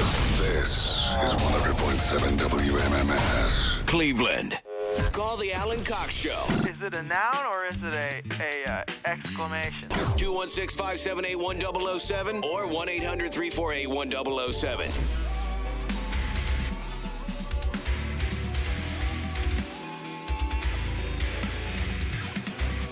35192. Want to send me a text. AlanCoxShow.com. All the other stuff. Thank you to Shush Mushkin for helping out in the video department today. We get to Billy Corgan on the phone around 4:30. And then on Thursday, we're going to have people here at the window, should you choose to join us, Thursday afternoon. We got a bunch of awesome lower-level tickets for the Pumpkin Show with Jane's Addiction on Saturday night at the Romo Fijo. I think we're going to have a couple of homies from Bloodview Haunted House out there, too. Nice. Because this contest has taken a couple of different iterations. So don't worry, it's going to be really dumb on Thursday, but you can walk out of here with Pumpkins tickets. For Saturday night, we'll talk to Billy shortly. Cavaliers win the home opener last night against the Wizards in overtime. It was 117-107. Was the final. They're off tonight. And then back here at home against the Orlando Magic, who haven't won yet. That's 7 o'clock tip-off here on MMS and on the iHeartRadio app. If you listen to us from out of state on the app, if you're one of our bureau chiefs, let me know where you are. I heard from Todd, who's our bureau chief in Litchfield Park, Arizona. Ken listens in Albuquerque, New Mexico. Krista is in San Antonio. Caleb's in Louisville. And you okay over there? Ugh, chicken salad. Victor listens in Santa Ana, California. Here come the Santa Ana wins again. By the way, still waiting for Monday Night Football, of course. Patriots-Bears tonight. But otherwise, Terry kind of broke even. Terry the Goat so far is 5-5. She gave us 11 picks. So not her best week, not her worst week. Last week was her best week. She went 6-2. She picked the Saints over the Cardinals. That didn't happen on Thursday night. She picked the Lions over the Cowboys. That did not happen. Packers lost to the Commanders, and Bills Chargers. Oh. She chose over the Seahawks. That did not happen. You jinx, you stupid goat jinx. Yeah. Of course, Tom Brady came back just to suck. So no wonder this guy's pissed off. Buccaneers are not doing well so far. They're having a hard time. That doesn't know when he's out of his prime just because he was on top for so long? Well, I'm not even saying he's out of his prime, but this is coinciding with the fact that he probably, when he told his wife, I'm going back to play football one more season, she was like, okay, I'm out of here. I've been putting up with this long enough, blah, blah, blah, whatever. Because I don't think either one of them have publicly, a lot of times when a story comes out and they say, oh, it's the beginning of the end, and they're talking to divorce lawyers, usually one or both of the principals in the story will publicly say, that's not true, it's all hearsay and conjecture. To the best of my knowledge, neither one of them has publicly said, no, that's not what's happening. Because it seems like that's what's happening. She's reportedly hired Tiger Woods' divorce lawyer. Oh, boy. So neither one of them are screwing around. They have to figure out how they're going to split up all this money. Between the two of them, a lot of money. Well, they didn't have. I hope Giselle knows what she's getting into, by the way. She hasn't dated in a long time. And she's still got some years in front of her. I mean, she's only early 40s, and she still looks good. But, well, that's to say that she wants to get back into something. Why wouldn't she? Well, she might be like, screw this, man. I had my marriage. I want to do my own thing for a while or whatever. Girls like that, those models, like Heidi Klum is a great example. Heidi Klum is probably my age, and she's still tons and tons of like 10 million followers on Instagram. She's always in a bikini. She's always in underwear. Because it's really hard you want to, as long as you can maintain that supermodel vibe, you want to keep it as long as you possibly can. She was married to Seal for a while, right? And then they got divorced, whatever. She got remarried to a guy who's like half her age. Yeah, I guess. So when that's your vibe, that supermodel thing, you don't ever want to let that go. Well, and why didn't both of them go into this with proper paperwork already drawn up in case this were like they both had a ton of money, right? Some people don't. So, They don't go for the prenups. That Things are was the things. Because a prenup is like planning to fail. But For it some isn't people. though. But It's that's just not true, though. protecting your stuff. They But could have but had a they prenup. say, but a lot of people look at a prenup as, well, we won't need a prenup because we're not ever going to We're get in love. divorced. Yeah. We had this fake fight at dinner the other night, my Brian and I last Yeah, week, because fake I fight. said if we were getting married, we'd get a prenup. And he's like, what do we need a prenup for? And I was like, just so that if anything were to happen, our stuff stays separate. And he's like, what assets are you trying to protect? I No. was like, I don't have anything now. You but guys don't need a prenup. You don't have children. See, this Tom Brady Giselle thing is going to be over custody. It's not going to be Yeah. over money. Yeah. They could both walk away with their own money, sell the houses. Mm-hmm. It's going to be over custody. A prenup is not an end all be all though. Like you But can it still, helps keep things less messy. It's no Yeah, I was gonna say, NDA. You can still have a fence. That don't mean people aren't going to trespass. So you can still like pick apart a You prenup. write that down. You can have a fence. Doesn't mean people aren't going to. Okay. That's pretty good. Thank you.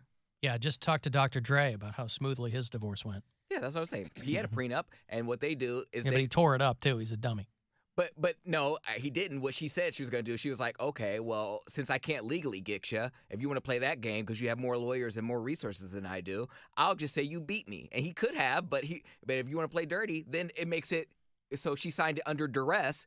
And then it's null and void. So if you want to play dirty and not give someone their fair share, they'll play dirty right back when they seem defenseless. Because most people Yeah, look at but the Dre thing was a guy who basically built his empire and his wife wanted half of it. Tom Brady and Giselle can take their money and go their separate ways. But Tom Brady is on record for saying that the reason why he took a smaller salary with the Patriots was because his wife made more money than he did.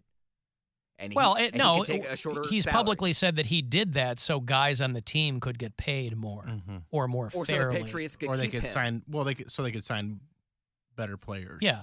Yeah, but that's because of Giselle. He had the If Giselle was like, Right. I want to be with a man that makes more than me. he had the luxury of doing that because his wife made more money, but I don't think that's why But he he's did it. also since then made a lot more money signing other deals and doing all sorts of endorsements and stuff like that. Like he's I thought fine it was like an money-wise. in perpetuity thing. What do you Doesn't mean, have to perpetuity? be. Like I keep Future my earnings. future earnings. All of my stuff is mine forever, not Doesn't- just what we have right It now. Doesn't depends have on the to be. prenup. Some people sign deal. deals based like your divorce agreement is on like she gets 10% of everything you make from That's- here on out. yeah. Like Dave Foley, poor Dave Foley from Kids in the Hall. 10% for wow. Yeah, it depends on what people sign. Well, then people make you feel guilty about it, like Because Bill was the- saying, the where flip- they're like, "Oh, you don't love me enough to trust me to blah blah blah." That's all manipulation. Right. That's the flip side of the hey. Here's Keith Hotchkiss. He came back. He's in. a man I of his told word. you he's a man of There's his a whole word. bag of things. I he's told got. ya. What did you get? That's mine. Oh, he got sushi.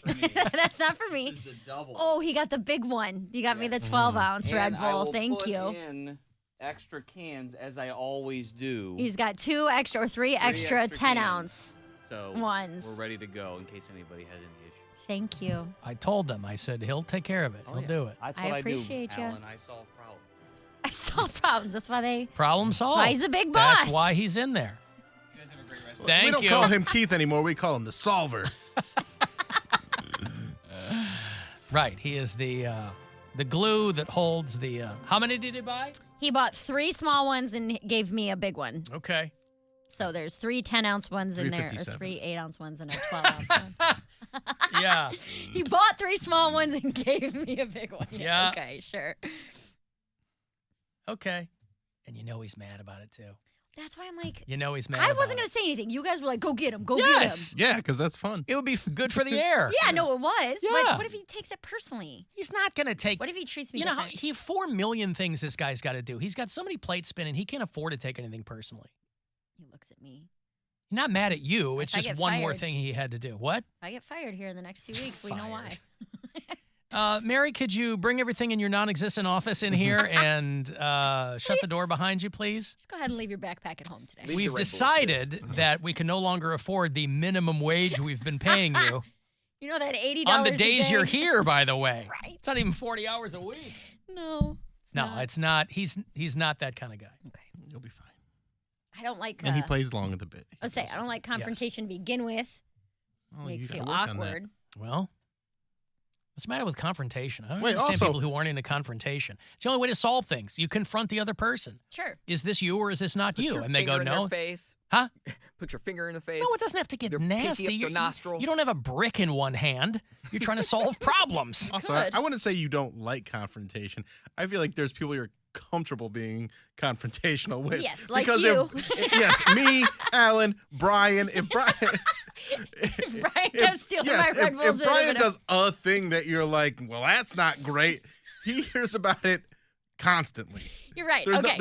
there's no like I'm holding back because I don't want to confront Brian on the fact that I want to go on vacation and not get a patio or anything like that. No, you throw it right in his face. I did that last week. It was we were having Fajita Wednesday, and I was venting about something. I'm bitching and bitching and bitching. And he's just sitting there quietly listening, nodding his head. And I looked at him. I said, "What's your problem? Why aren't you saying anything?" He goes, "I'm listening to you and letting you talk." I thought what you wanted, what you gals wanted, for us to stop cutting in and trying to solve the problem and just listen. I gave him a That's big what I'm hug. doing. I gave him a huge hug and a kiss, and he's like, "Jesus Christ!" He's like, "I'm just trying to let you get it out, and now I'm in trouble for listening." Yes. There. Mm-hmm. So you're right. Maybe it's You're not that damned I- if you do.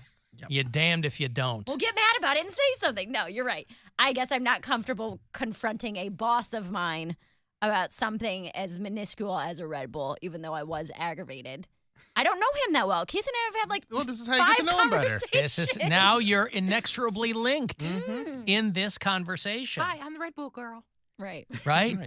Imagine if we ever have a company Christmas party again. I'm going to get a Red Bull. I mean, you'll be sober, but you know, you can start a conversation. Hey, remember that? Mm-hmm. Remember how did we And meet? you can, now that you know that things are just kind of like communal, just start siphoning his gas. Oh, just take it right out. What's Like, wrong? well, Keith, I saw it was in your car and you weren't using it, so just like, Listen, I'll I take some bring of that gas to work all the time. Yeah, she does, boy. This had to be like 5 years since we had a company Christmas party, right? Well, No, I COVID went to took a whole one. bunch of things. We had one the year 2019. the year before 2019, COVID. Yeah. There's Mary a couple minutes ago in the kitchen. Egg salad, was it? Chicken salad. Chicken salad. Oh, well, that's a different sound. Cuisine. So stupid. Oh, boy. So, yeah. Well, now we have Red Bulls for everybody. Alan, did you see that the owner and co-founder of Red Bull died over the weekend? I did see that. Heart attack? 78-year-old guy German dude who founded Red Bull, Dietrich Mateschitz, I think is the guy's name. He was the owner of Red Bull. He finally got his wings.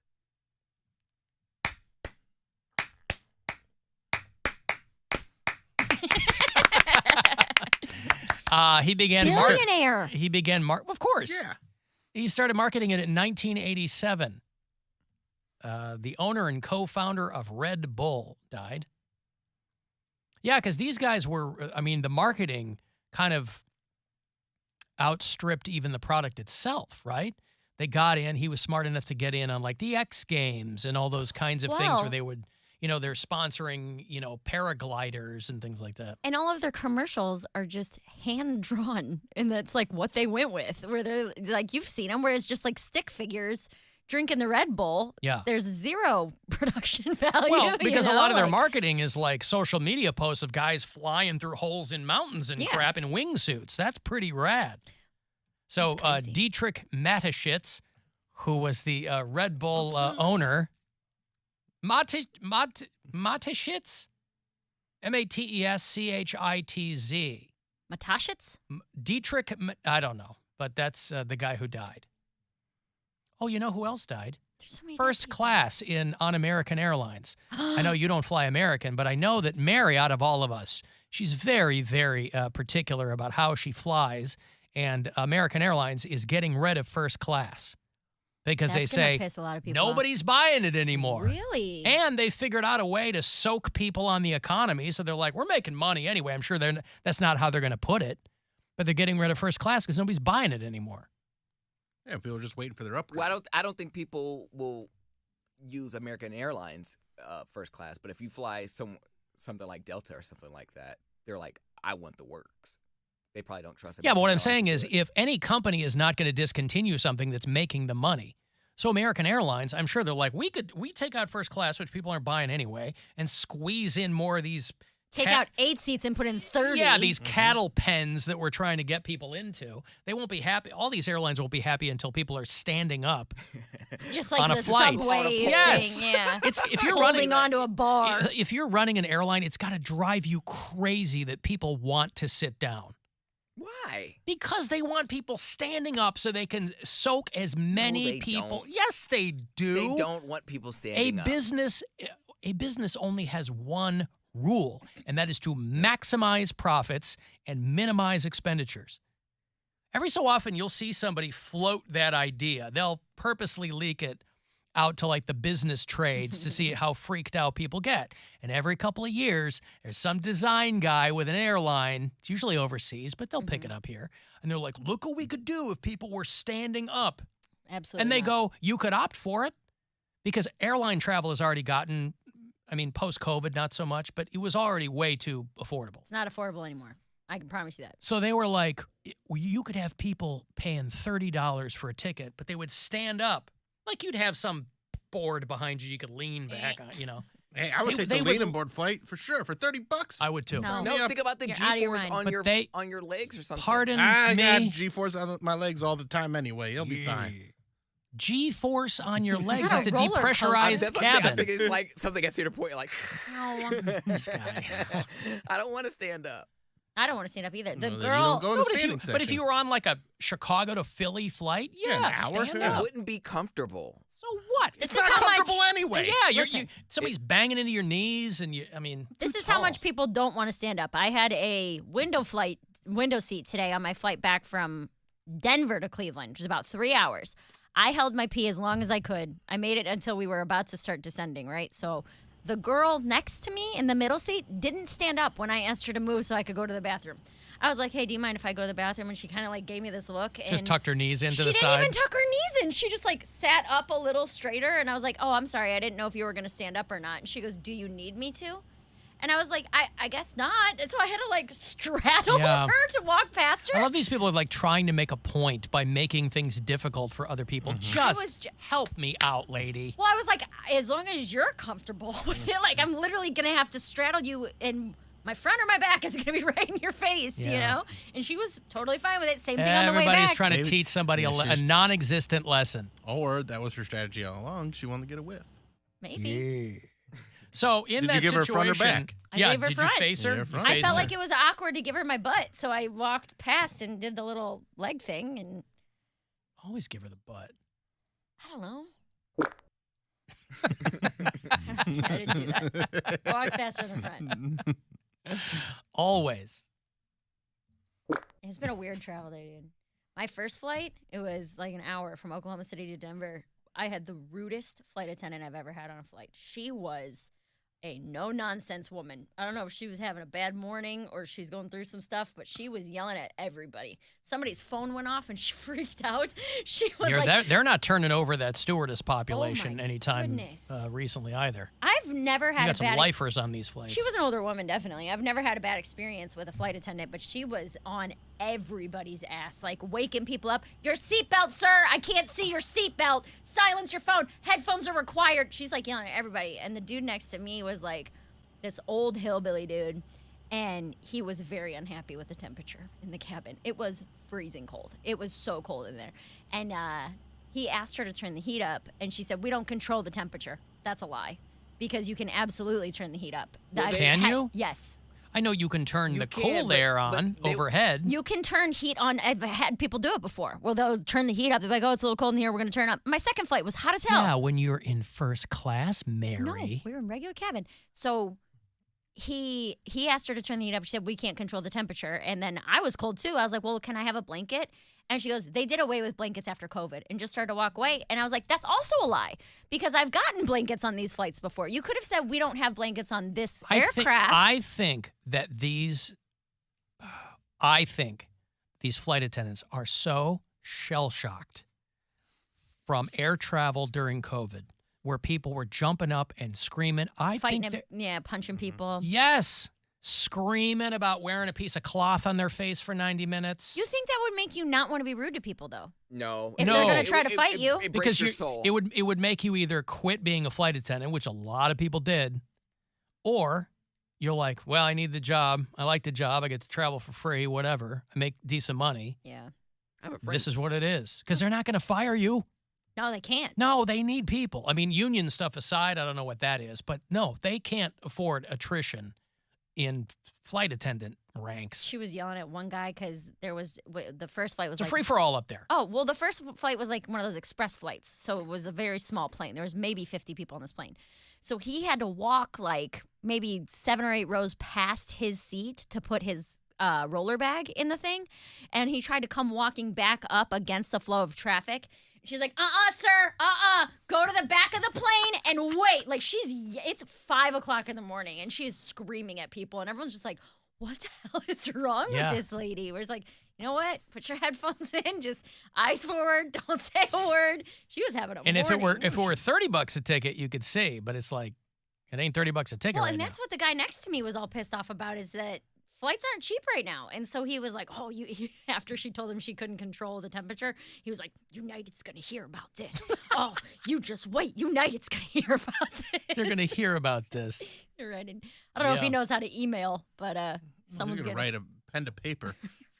Send it. Dear sirs, like dear Mr. United Airlines, I don't believe you can't change the heat on my cabin. It's like getting a letter from the watcher. Mm-hmm. Do they still head it as to whom it may concern? Right. Ayo, United. Dear United, it has been a fortnight since my flight from Denver to Cleveland, Ohio, and I was told you could not change the heat on my flight.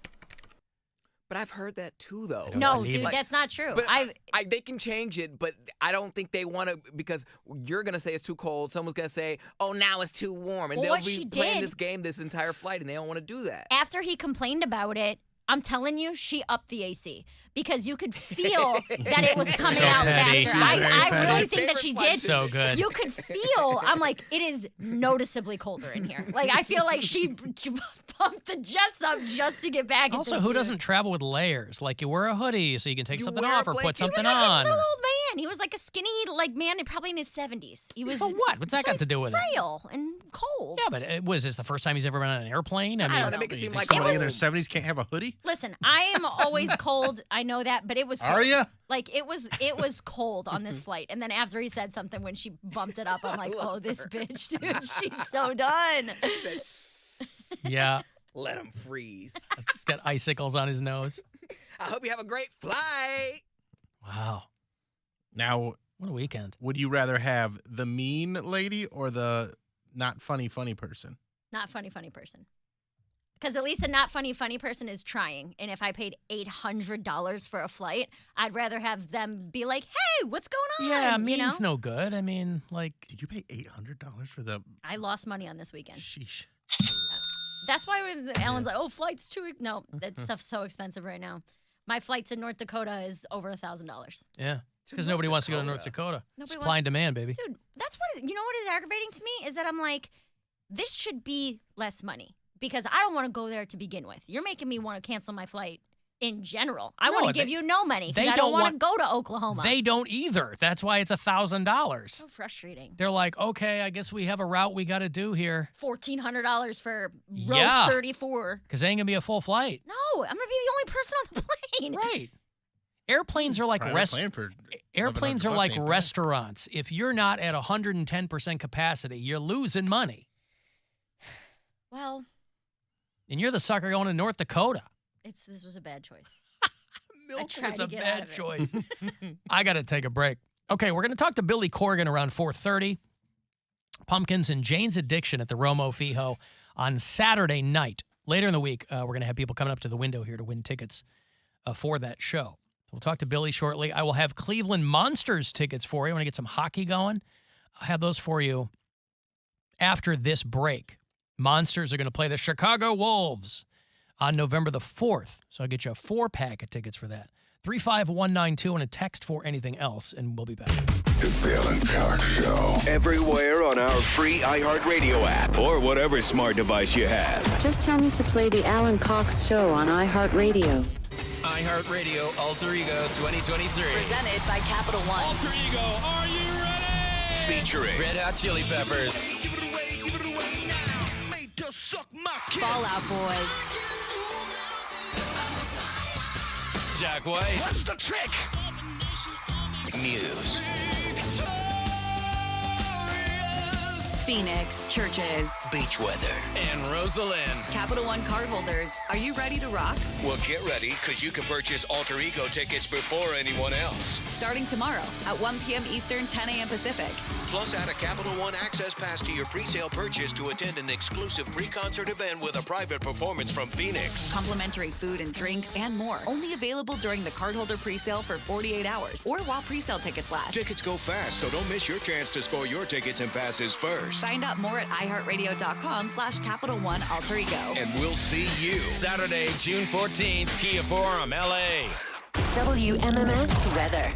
Mostly sunny skies for your Monday with highs in the 70s. Partly cloudy tonight with overnight lows in the 50s.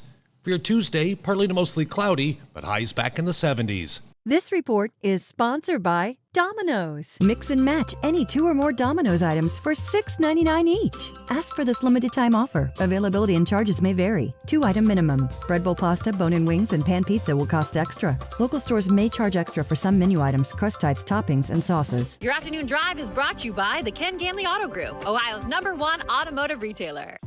Violent people lurking freely in your neighborhood. It's not a horror film. It's a horrible court decision creating a revolving door for accused violent criminals. I'm Jason Pappas from the Ohio Fraternal Order of Police. The Ohio Supreme Court recently ruled that the safety of our families can never be considered when setting bail amounts. That's wrong. That's why 25,000 members of the Fraternal Order of Police endorsed Sharon Kennedy, Pat DeWine, and Pat Fisher. They spoke out for public safety. I'm Justice Sharon Kennedy, and I spoke out because, as a former police officer, I know communities need protection. I'm Justice Pat DeWine, and I spoke out because public safety must be part of the consideration when setting bail amounts. I'm Justice Pat Fisher. I spoke out about this problem too. Judges have a solemn responsibility to keep our communities safe. Vote for Republican Justices Sharon Kennedy, Pat DeWine, and Pat Fisher. Paid for by the Ohio Republican Party. Hey, Nissan, how do you get to the top? Calculating. Proceed to 1959. Take a hard left in East Africa at the 71 Safari Rally. Veer right for 19 off-road championships in the Baja Desert. Proceed towards Moab. Take the trail to Hell's Revenge. Include steep incline. Continue for the next 1,000,000 miles. Where to first again? 60 years, millions of miles, and the capability to take you anywhere. This is the new Nissan. I always wanted to learn Spanish, but I never thought I'd have the time. Then I discovered Babbel. Babbel's lessons are fun. They only take like 10 or 15 minutes, and in 3 weeks, presto, you're speaking another language. Like magic. I love that Babbel's lessons aren't just robots talking. They're voiced by native speakers, so you get the pronunciation just right. And they're designed by real language teachers, so you learn how to have real-world conversations, things you'll actually use. 3 weeks. It's incredible. After 3 weeks, I'm on vacation in Paris, having a conversation in French. There's all kinds of ways to learn. Use Babbel's podcasts or games or videos. You can even join live classes with a language teacher. If you want to learn a language, there's no faster, easier, better way than Babbel. Babbel. Babbel. Babbel. Évidemment. Go to Babbel.com to try for free. That's BABBEL.com. Babbel.com. Woo! C-Town is turning orange and brown. Are you kidding me? Coach, Mike, Big Dog DeMatto here from Nissan of North Olmsted and I-90 Nissan. It's football time in Northeast Ohio, so I got a great idea. Tailgate in your own driveway in a brand new Nissan. We're giving you our best deals on the strongest Nissan lineup ever. Stop in and huddle up with my DB, Dale Belza, for fantastic savings that will knock high prices helmet right off their head. And a snack. We've got the right game plan for you to score APRs as low as 1.9%. Are you kidding me? Every member of our big Nissan team is ready to get you into the end zone and make you a winner. And you don't have to go long. We're just a short drive from anywhere. Get off the sidelines. Get in the game. Only at Nissan of North Olmsted and the North Olmsted Auto Mile and I-90 Nissan in Sheffield Village. Because the deals are so good. Start planning your tailgate today. Online at bignissan.com. Nissan.com. Who can you call when you need immediate help if you're locked out of your car, need a tow, run out of gas, have a flat tire, or need a new battery? AAA's legendary roadside assistance will be there. Join AAA today for $27 when you enroll in AutoPay. That's a 50% savings. We'll waive the membership admission fee, and as a special bonus, you'll receive a 1-year membership for 3 eligible family members. Visit AAA.com. That's AAA.com. Limited time offer for $27 annual membership. Restrictions apply. Visit us online for details. Hey, Roman. Hey, Hot Buttered. My new recipe has Roman Burger customers thinking twice before ordering you. I knew they'd catch on sooner or later. We are the best burger in town.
All right, let's get you a 4-pack of tickets here for your Cleveland Monsters. Want to get some cold steel on ice.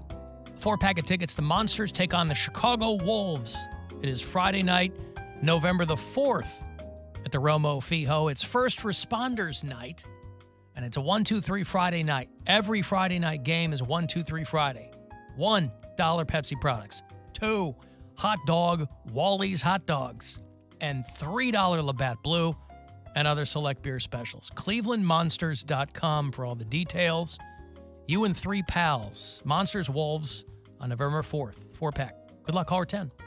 216-578-1007 or 800-348-1007. Alan Cox. The sort of man we used to describe at school as a complete prick. The Alan Cox Show On 100.7 WMMS.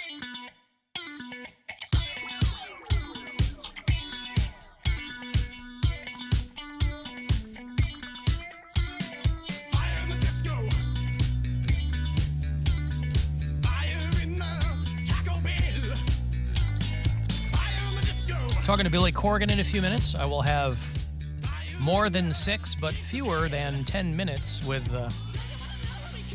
Smashing Pumpkins frontman. And then Thursday, we're going to be giving away a bunch of lower-level tickets for that show. Billy and the Pumpkins co-headlining with Jane's Addiction, the Romo Fijo, on Saturday night. Make sure you wear your buzzard, too, because I know we're going to be walking around I'm going to be there doing upgrading people who are wearing their buzzard gear. I'll be there Saturday. If I see you wearing a buzzard shirt, you might get upgraded to some lower bowl seats, maybe floor seats. We'll see what we got. Hey, I'll also have another $1,000 here for you before I talk to Billy. About 4 minutes. I will be in the 200s. I don't get upgraded. Right. Well, we like to pass it along to the audience. It's not for me. It's not for them. us. Yeah. That's right. Hey-oh. I mentioned to Mary a couple of breaks ago that all that Red Bull talk, and I had forgotten that I had bought a Monster this morning. Mm-hmm. And now I wish that I got a different one? No. What Did it go bad? Making a mess? No. Just taste it or? Yeah, take a sip from it. Tell me what you notice. Does it have kiwi in it? No. Yes, it does. How's the top of that can smell? I don't. Ew. It smells like a foot. What is wrong with all of the metal objects in your life? Ugh. I'm always curious what the delivery people do. They Wipe either it smell down. they either smell like cigarettes or it smells like a foot. It smells like what this microphone smells like half the time. Mm-hmm. I'm over here having a sip.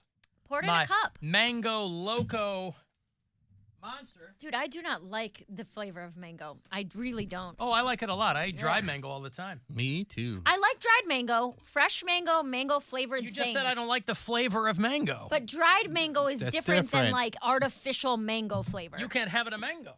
Yes. What you're trying to say.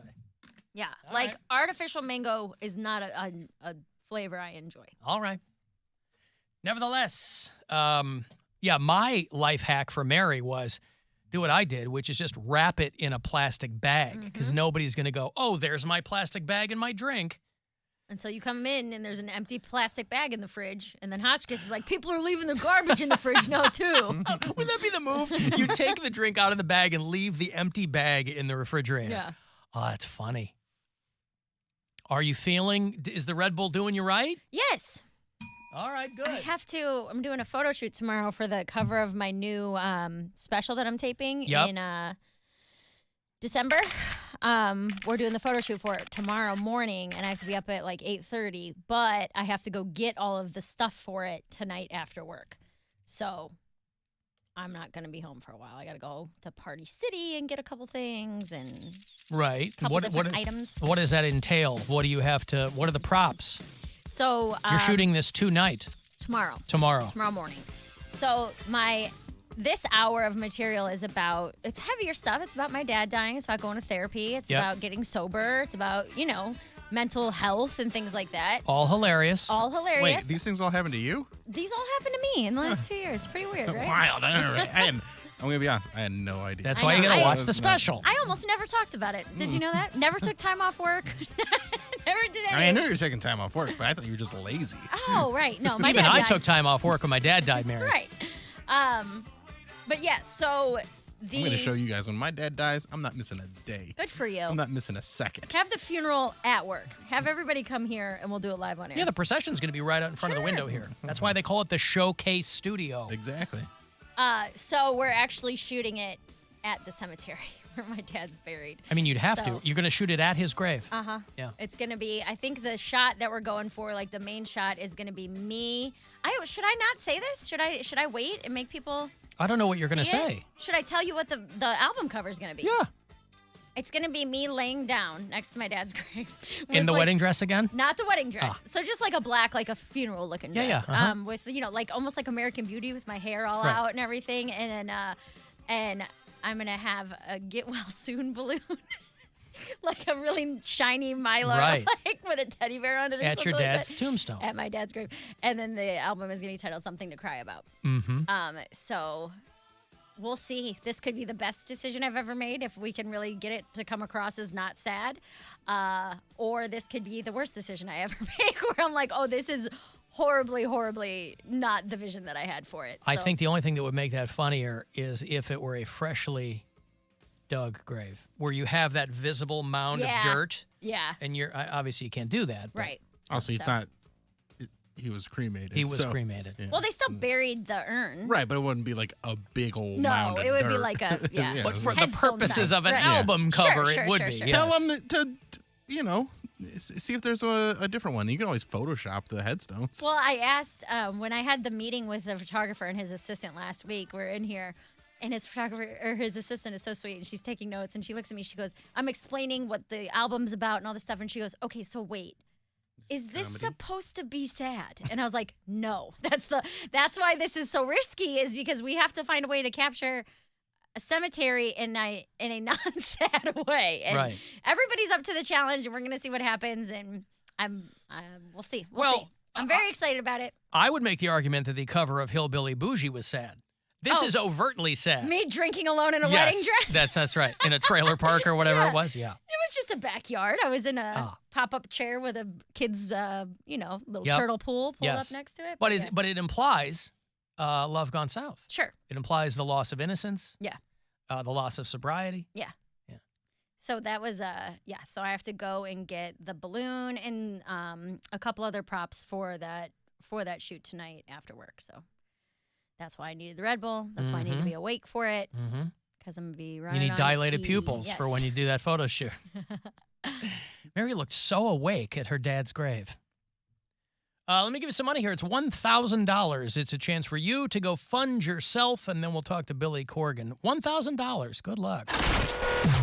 The Buzzard wants you to go fund yourself and score $1,000. Enter the nationwide keyword credit at WMMS.com. That's credit. Enter it now at WMMS.com. And good luck from Buzzard Radio. More than 6, but fewer than 10 minutes. With somebody on the phone. I don't have to tell you who Billy Corgan is. He's a longtime frontman for Smashing Pumpkins. They are on the road and coming to Cleveland on Saturday night, along with Jane's Addiction and Meg Myers. We'll have tickets for you later in the week. Billy, how are you? Fine, Alan. Thank you. Do you prefer William Patrick these days? I really don't care. It's a funny joke that sort of took on a life of its own. My real name is William.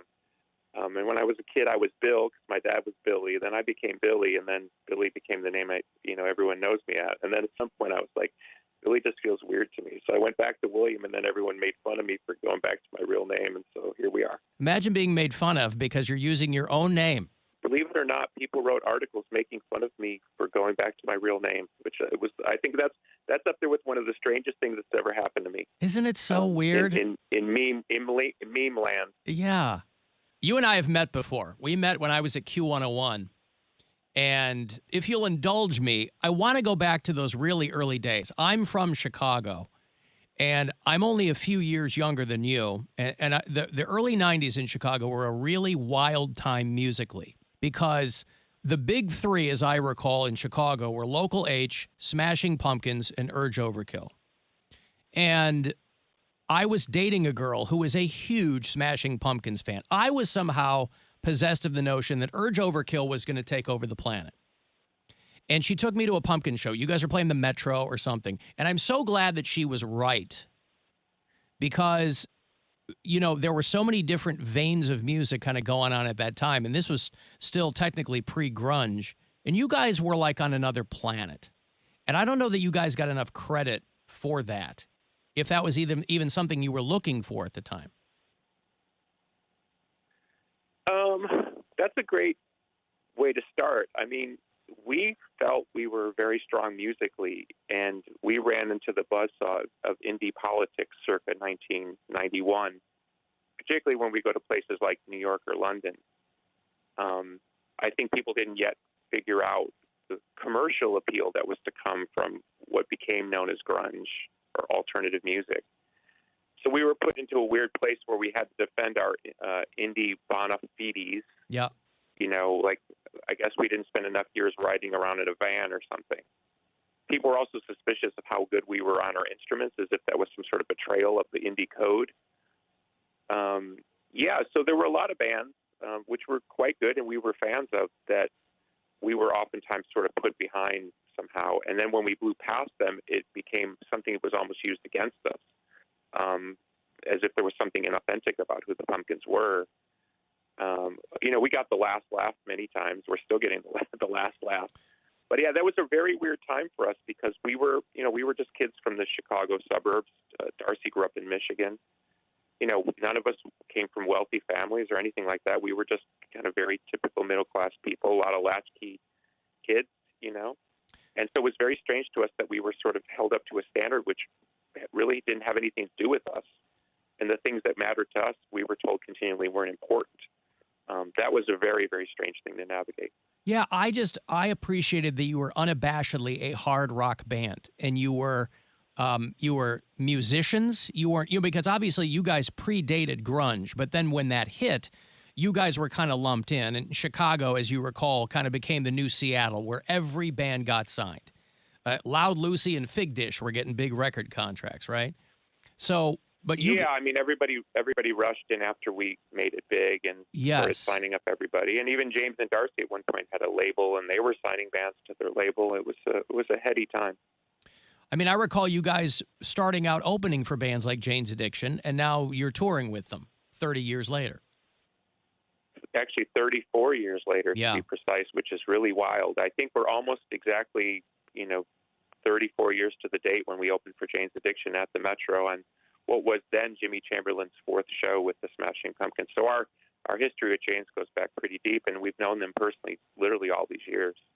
I'm so happy to see for lack of a better term, the Jimmy Chamberlain cycle. I'm a drummer, and that, like I said, that first show that my girlfriend took me to see you guys, Jimmy Chamberlain was playing the drums, and I was transfixed. And so it's like the issues that you guys have had as a band that he's had personally. I'm so happy to see him, back in the fold and seemingly doing well. Yeah, we've seemed to. I knocked on wood, but I think we're kind of past all that. Whatever that was just something we had to go through, like any family. I always try to explain it was more like family problems than musical problems. Musically, we've always gotten along great, Jimmy and I, and even James and I. It's always been sort of more personal issues between us because, like any family, you have your squabbles over stuff, and people go off in their corners, including me, and sulk for a while, in some cases for decades. Yeah. But I think we're past it now. I think having children, and I don't want to speak for those guys, but I think having children, we all have 2 kids each, the 3 original guys, and I think that's really chilled us out and given us a different perspective on how lucky we are to still be in this band. Probably the combination of having children and just the natural progression of time. I mean, having kids does something for you where you're kind of not just looking down your own nose all the time anymore. And you can kind of see things in a different way that may or may not be due to that. Was some of the conflict in that, was Smashing Pumpkins to you, in your mind, always just going to be kind of the Billy Corgan project? I never felt that way. Yeah. And a lot of people put that on me, but I never felt that way. In fact, I was always begging behind the scenes that my bandmates participate more, sure, not less. Yeah. And that was some of the friction. I know that may sound strange in the reverse, but I wanted the bandmates to be more committed to what we were doing and put more energy in. My resentment at different times was feeling I was carrying too much of the burden.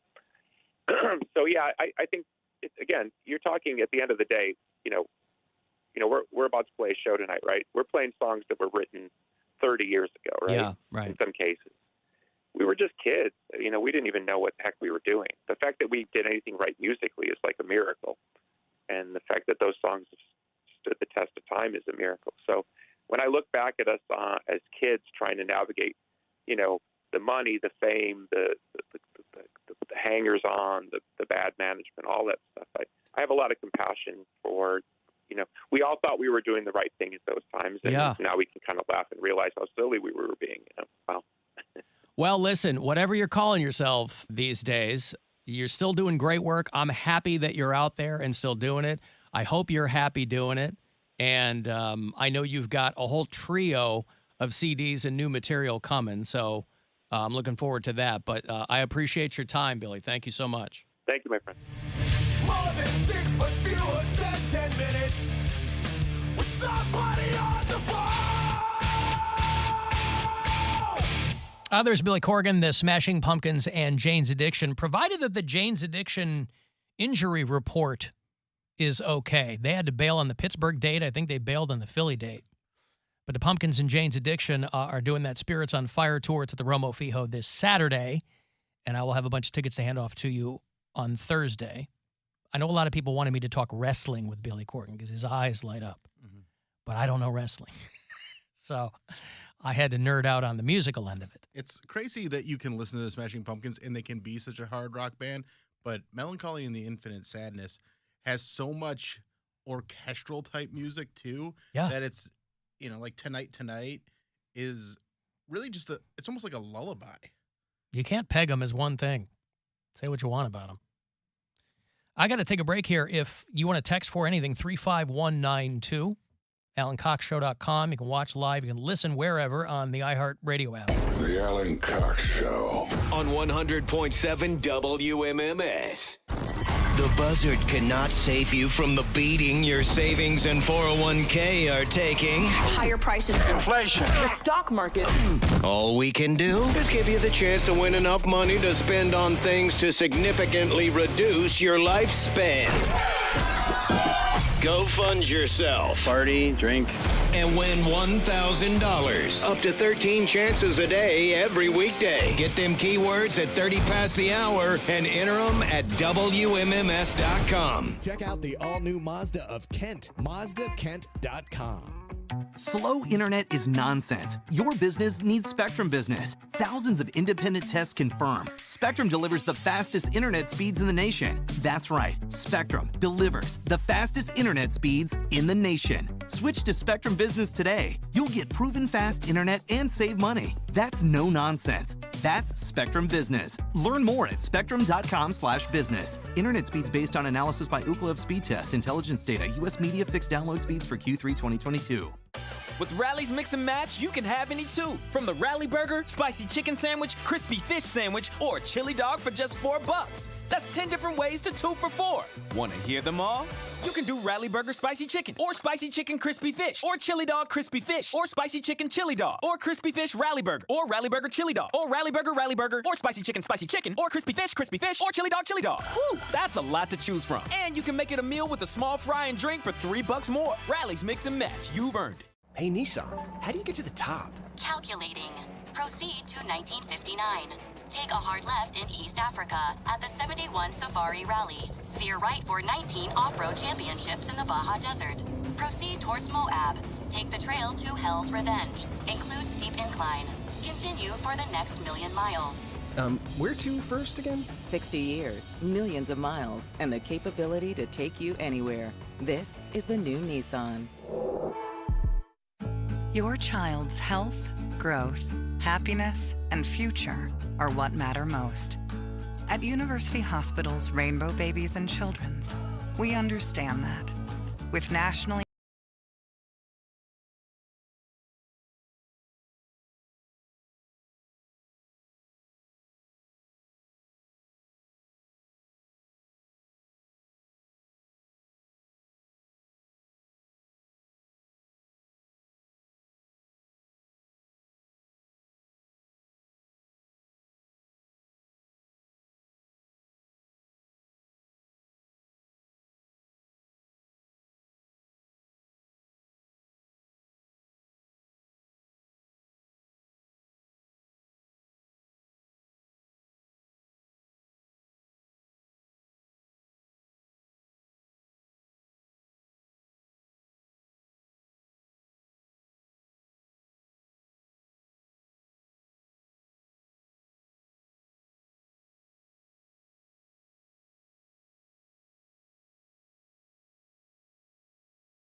Buzzard. The home of the Buzzard. Buzzard. This is 100.7 WMMS. Cleveland. Play the snare drum. Let's play double time for the hi-hat. 1, 2, 3, 4. Play a little faster. Double bass. This is rock and roll. Call the Alan Cox Show. 216-578-1007 or 1-800-348-1007.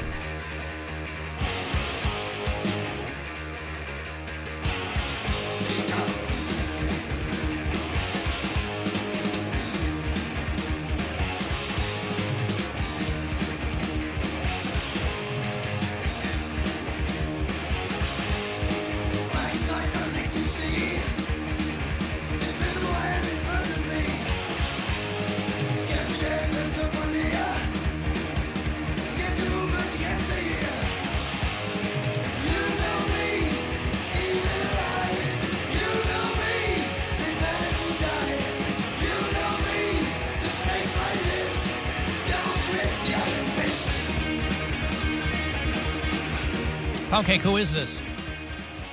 Smashing Pumpkins.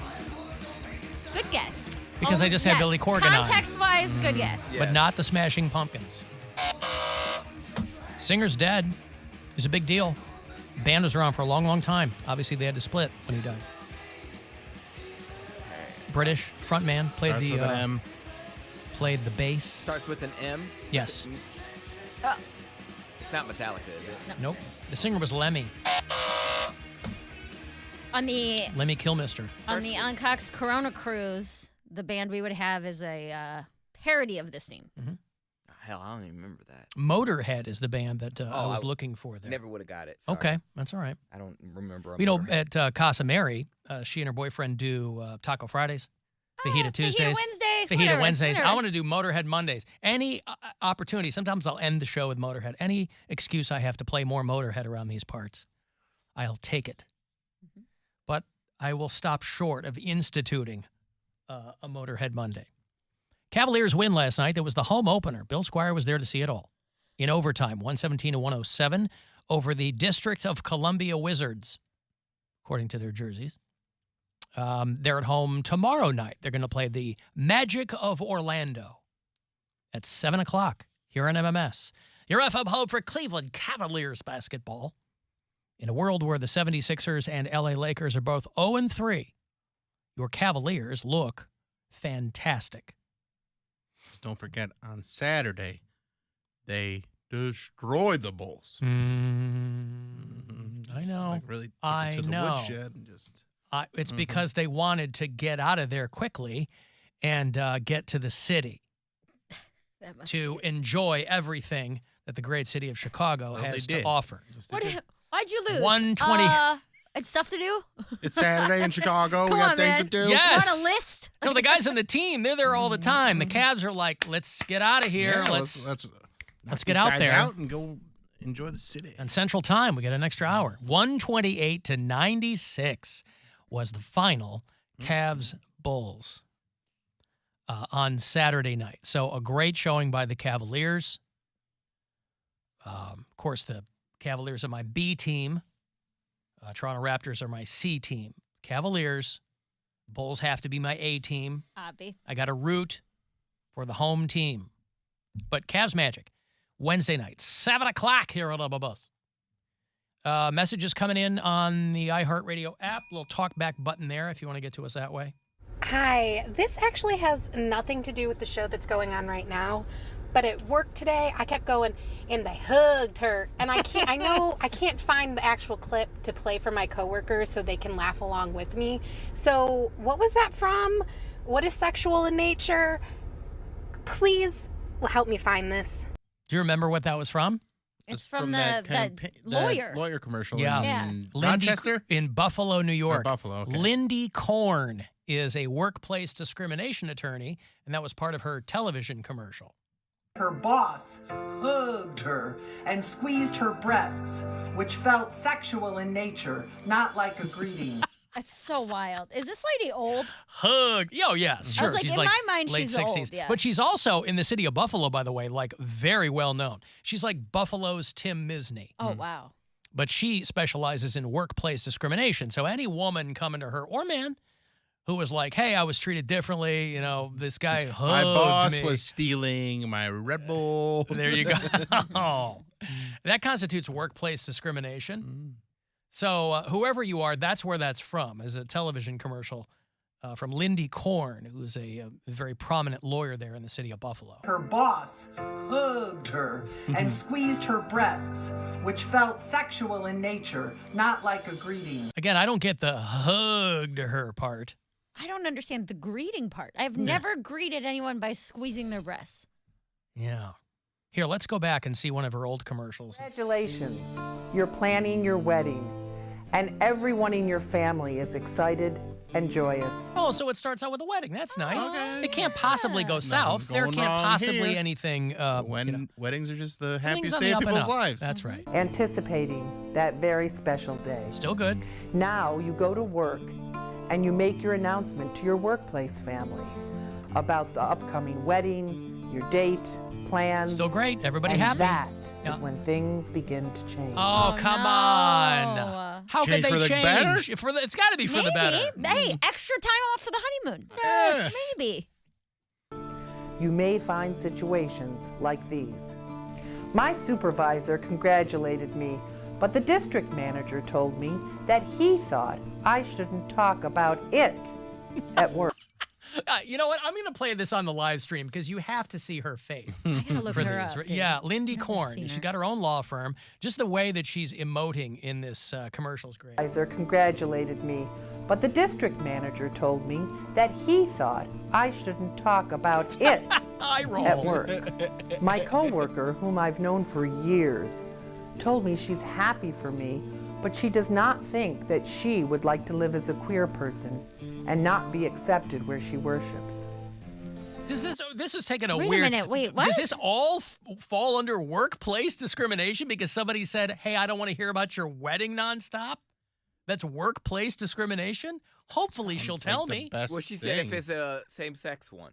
Is that what it is? Yeah, she said her. Oh, she didn't. Oh, I see. Yes, she did. She has 9 subscribers. No, she said that at the beginning. She said it A just gay now. couple? Well, yeah, just now, but she's kind of springing it on. Yeah, you kind of. A week after the announcement, someone put a video of same-sex porn on my desk. All of this made Oh, come on. So wait, this is from February 3rd, 2012. Yeah, if it's I'm 10 looking years at the old. if the right one.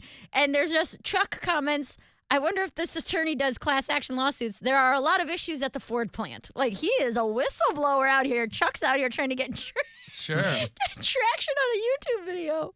made me feel as though I was being targeted because I was a lesbian. At the end of the quarter, I wonder if she's gay. Oh, maybe. I mean, that would inform her line of work with an extra kind of vein of knowing, I guess. And that might explain. She's a handsome woman. The squeezing of the breast as a greeting. Oh. Did not feel Do sexual. lesbians do that? was given a negative performance review and put on a performance improvement plan because I wasn't a team player.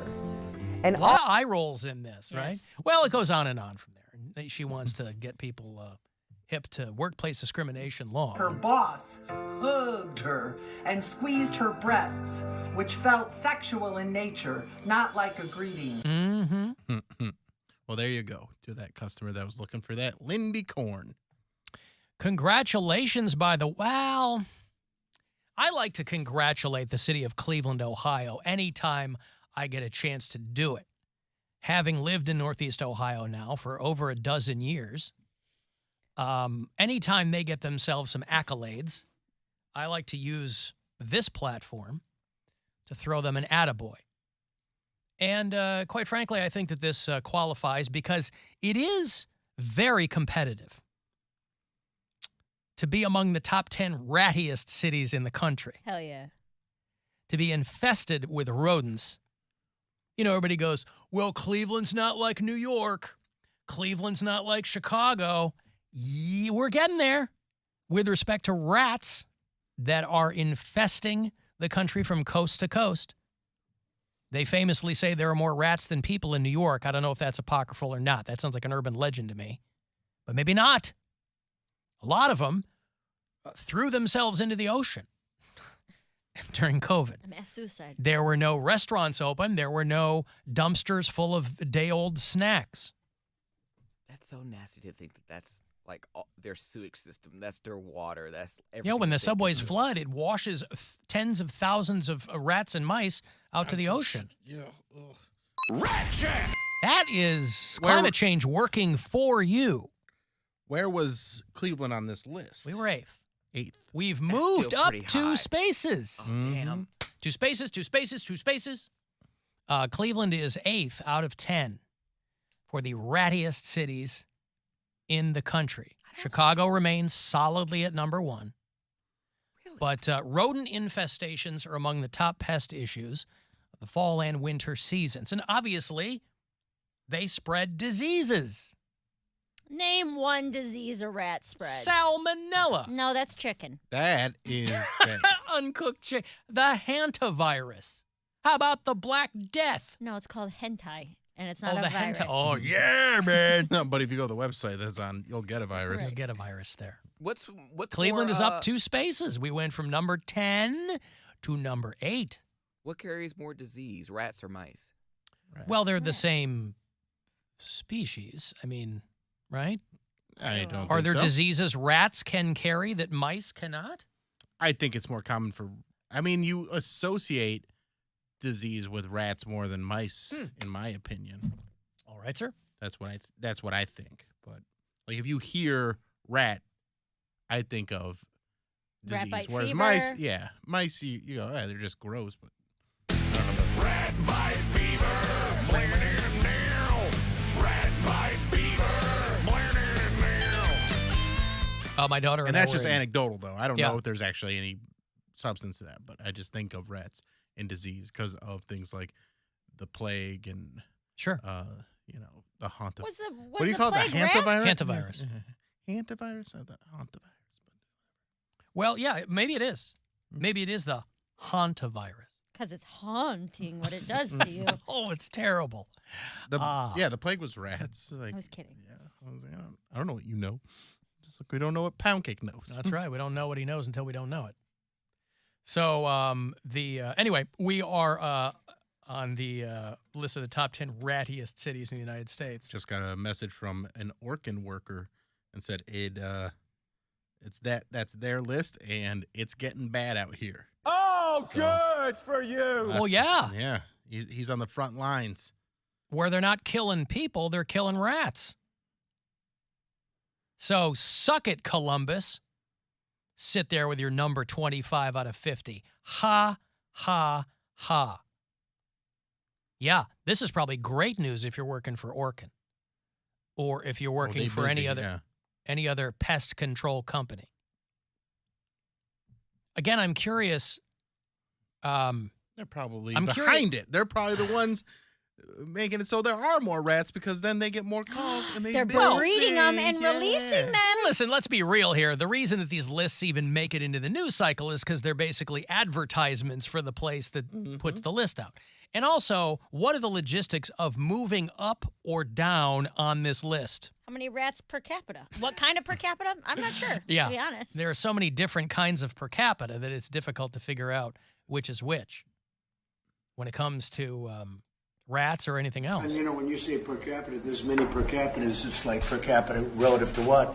But you can look at just about any category, and we're really at the top, meaning positive on a per capita basis. It's Ohio with rats. So some cities are down and some are up, and Cleveland just happens to be up. The poor people with the health department in New York City had to put on some dumb press conference about how they were going to get rid of all the rats. Okay. And how bad news, rats. These are real people that had to stand behind a podium and give speeches. The rats are absolutely going to hate this announcement. But the rats don't run this city. We do. This is not Ratatouille. Rats are not our friends. Right. Those are real people who had to give real speeches on how New York City is going to deal with their rat problem. We're canceling rats. You have to deal with them. Yeah. They're racist. Let's go commit some crimes. They're very sexist. Sexist rats. So, yeah. Cleveland is, now again, it's obviously no laughing matter for people who live in a state of infestation. It's awful. It's terrible. Larger cities, of course, you can be in a high-end, very expensive building and still have rats. I would be so mad. I know it comes with it. Yeah. And I said that when I was Madonna. Doing what? Killing a rat? No, there was a video of Madonna like giving like she was in like her high-rise apartment, like a luxurious apartment in like New York City, and she was on like a live stream, and you see a rat run across the background, big long Yeah, but that was tail. just Guy Ritchie, am I right? Hey. Former husband of Madonna. He's got some rat-like features. So, yeah, listen. But we've got a lot of work to do. I know anybody in the pest control business will tell you, like that person just said, it's getting really bad out here. Mm-hmm. What they mean is it's getting really good for us in the pest control business. But we've got a lot of work to do. We're still behind Baltimore and Philly and San Francisco, all your usual suspects. The District of Columbia, LA, New York, Chicago. It's not like Ratatouille, though, right? No, the rats do not live in chef hats. They are not our friends. They're not our friends. The rats are that not rat was his friend, and they worked well together. And I think there could be, maybe instead of the war on rats, we need to learn to live in harmony. Yeah. We do. This is not Ratatouille. Rats are not our friends. Okay, I just wanted to clarify. Okay. According to that guy, rats are not our friends. Sounds like he's being kind of a ratsist. And I shouldn't have come home for this. If listen, you want to stay in? Oklahoma City. I should have just gone to sleep when I got home instead of coming here. But you got to argue with our boss about That's stealing your crazy. Red Bull. That would have never happened. This is a big day, boy. A big day. And he'll never look at you the same way I know he again. won't. He's always going to look at you as And it the wasn't even girl. my idea to bring him in here. It was your my guys', idea. And I'm going to get blamed for it. That's right. Stand up for yourself. Why are you going to get? Why is it being blamed for standing up for yourself and your beverages that you purchase with the meager earnings we give you here at iHeart Cleveland? It's my vagina, Alan. I'm already a woman in the workplace. I don't know what the hell that means. You know what it does means. this have to do with your Red Bull? It means sexism. Right, Cody? Correct. Nobody knows more about the battle of the sexes. I would venture, by the way, that at this particular incident. Nope. That at our particular suite here at iHeart Cleveland, there are more female employees than men. I think the men Not are on air talent. I'm not talking on air. I'm talking any one of those people could have stolen your Red Bull. Sure. I'm saying that the guys in our cluster are outnumbered by the women. And who's acting up? Who's causing the problems? Is it the men or the women? I'm just saying you that want to get into all the problems at this every problem at this particular location, there are more women. Sure. Yeah. Which is bad. That's worse for you. You're proving my point that there's less men and more problems caused by them. I see. The women should be messing stuff up because there's more of us, higher chance. Nope. I see. You're saying that given the minority, they're in. It's much like life itself. It's a percentage thing. There you go. There's only 6 of you. When the minority decides that they want to run things, Sure. that's when the trouble begins. Yes. I if see. 10% of you are screwing stuff up, now what? I don't know. I don't have an answer for that. You never do. Men never do. That's the problem. You can't answer We're for always yourselves. trying to fix your problems, and You're you guys not. don't want us. You never try to fix anything. We don't fix problems all the time. I'm always trying to fix my girlfriend's problems, and she's like, "No, I just want them to." I like if I to don't listen. have these problems, then I like I to don't. listen. What am I going to talk about? I nod and say, that's crazy. Wow. I like to listen. I do it sometimes, but then I'm like, yeah, but what about this? Because you don't want to hear about it. That's what your thing is. You're like, I don't want to listen to this. The first time I will, but when it's the same thing again, I go, hey. But also, What isn't are there we some? working on? What are we doing here? Mm-hmm. I would think that this would be between that dynamic with you and your girlfriend. I would think would be perfect. Because coming home from this, last thing you want to do is talk. You want to sit and listen. You don't want to be required. No, you're annoyed because I have wanna- this issue with Brian sometimes where he'll be venting about work or the house or this or that, and then I'm like, all right, so what are we going to do to fix it? What if you do this? What if you do that? And he's like, I just kind of want to complain. I just kind of want to get this off my chest. I don't really need anything done, you know? Yeah, you're the man in the relationship is what you're trying to say. I'm also not really a complainer. I'm not either. I want to say me neither, but I feel like I complain a lot. You feel like that, maybe? I feel like maybe I complain a lot. Maybe you do. In my head, I'm not much of a complainer. I say things out loud, maybe with a sense of negativity. How many days off did you have? Mary, why you bugging? Nobody wants to think of themselves as a complainer. My motto, never complain, never explain. Sure. And that suits me well. My motto is, do the monster mash. Oh, God, we tried watching that Munsters, the Rob Zombie Oh, no, is it Munsters on bad? Netflix. Oh, it's hard to get your arms around that. Rob Zombie is clearly a guy where if you don't give him $10 million and buckets of gore, he doesn't know what to do. Yeah, with that's it. sad. I didn't watch the whole thing, but I thought maybe my daughter would enjoy it because it's very brightly colored and it's clearly very campy and it's not scary in the least. About 20 minutes in, she was like, nah, I'm not feeling this. I said, you and me both, kid. And so we switched over to Hellraiser. Woo! I got to take a break. I will have the WWE Live tickets for you on the way back after this break. If you want to get to WWE Live, the holiday tour between Christmas and New Year's, you might not have much going on. December 28th at the Romo Fijo. All your favorite WWE superstars are going to be in town. And another $1,000 for you to win. 5:30 is the next keyword you're going to get to go fund yourself. This is the Alan Cox Show. Everywhere on our free iHeartRadio app or whatever smart device you have. Just tell it to play the Alan Cox Show on iHeartRadio. From the Universal Windows Direct Weather Center, WMMS Weather. Overnight, mostly cloudy, a low around 50. Tuesday, partly sunny, low 70s. And Wednesday, showers, high in the low 60s. This report is sponsored by Deacon's Chrysler Dodge Jeep Ram. Hey,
Land at State Farm Park starting Monday, October 24th at 7 p.m. Eastern.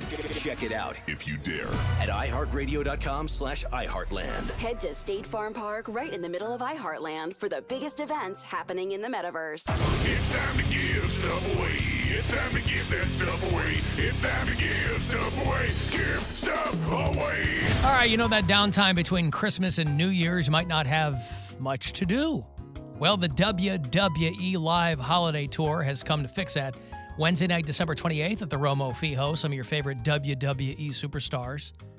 Seth freaking Rollins, Raw Women's Champion Bianca Belair, Alexa Bliss, Damage Control, blah, blah, blah. You know who these people are. They're all going to be there. Tickets, info, all that, rocketmortgagefieldhouse.com. A couple of tickets for WWE Live Holiday Tour, end of December. Caller 10. These are yours. Good luck. 216-578-1007 or 800-348-1007. Alan Cox. He's been asked to leave on multiple occasions. Get out! He does that whole, huh? I can't hear you. It's too loud in here thing. 100.7 WMMS.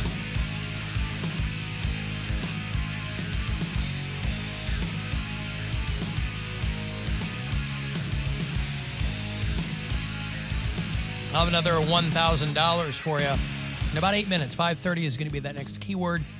You get them every hour, 9:30 A to 9:30 P, but 30 past every hour, all day, all week, to go fund yourself. It's grand every time. We do it through Thanksgiving, I think. So if you've struck out thus far, you got plenty of chances to win. Corey Roddick Experience tonight after 6:30. No Cleveland sports tonight. Your Cavaliers will play here at home on Wednesday night against the Orlando Magic. That's a 7 o'clock tip here on MMS and on the iHeartRadio app. So keep that in mind. Thursday, we just had Billy Corgan on. Thursday, I'll have tickets for you to win Smashing Pumpkins. Got really good seats for the show on Saturday. So we're going to have people out here outside of our studio window competing for these tickets. And I'll probably have really, really dumb questions for you. It's like ACS trivia? I don't know yet. Oh. It's really, there have been a number of iterations here that I've tried to kind of figure out something fun we could do, but something that also involves people at the window. Sure. And, you know, we're going to have a couple of cats from Bloodview Haunted House out there. And, you know, so it started as a costume thing. And I was like, well, nobody's going to do that. And then it started and then it went to, well, let me ask some dumb questions. Mm-hmm. So we'll see. The bottom line is people just want to win tickets. Sure. Mm-hmm.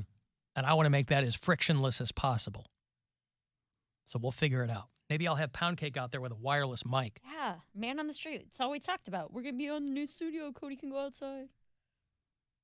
Yeah. Is that what we said? can weigh him All outside. of us said that. Is that how we said it? Yeah, just like that. Yeah. You said that was what you were looking forward to most. Yes. You don't remember this? But they say they I couldn't do remember, but then around here they tell you the things that you're not able to do. But then I hear it. I'll figure it out, right? Mm-hmm. Yeah, you just said you couldn't do it live because people will just be Well, expletive. Try it. Right. But we'll try it out. Maybe we'll try it out. What if we try it out?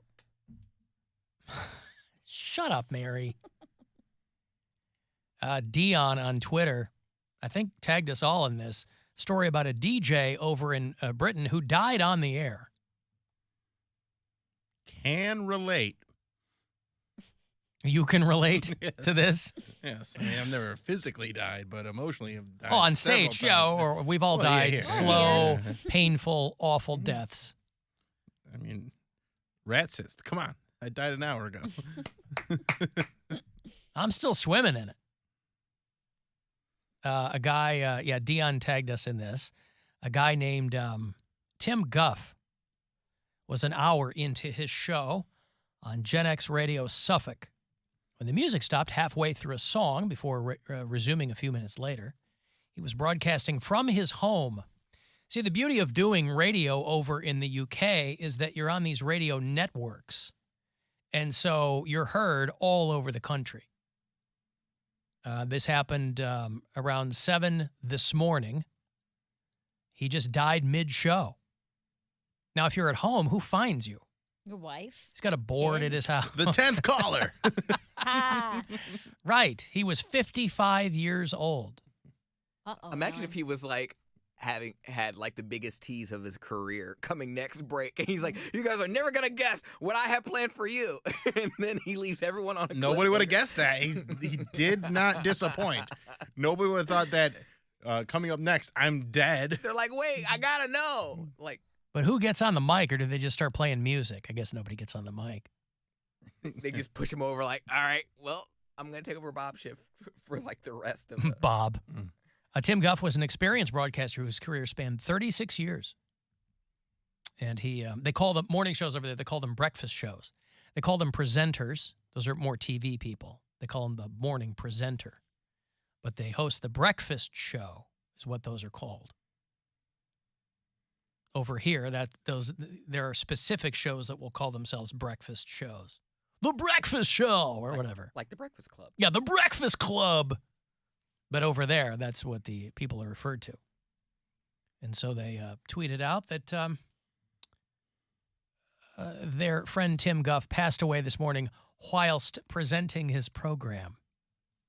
So anyway, Dion tags us in this because he goes, hey, if this happens to Alan, Mary moves over a chair, Poundcake comes into the studio, and then the Bill Squire Show is officially a thing, is what it says. Sure. Well, it's kind of Except the Bill Squire Show is already officially a thing. Yeah. Yeah. Just not a Not radio show. live, like No, on. we do it live. Not terrestrial. But It's not a radio show. It's a podcast. We Right. do it live Tuesdays at 7:30 on YouTube.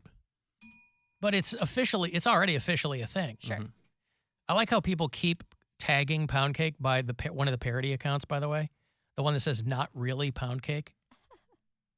Because he's Radio Cody B, but there's a parody account, Radio Cody B, C-O-D-E-Y. He's just C-O-D-Y. I think, but the handle is like so big that you can't see the E-Y. I don't know why people keep mistaking that one. It's just it's poor attention to details, what it is. It works, though, because it has my same picture and everything. But it's not your account. I know. He's asked for that account to... Because somebody goes to it and goes, Poundcake only has 354 followers.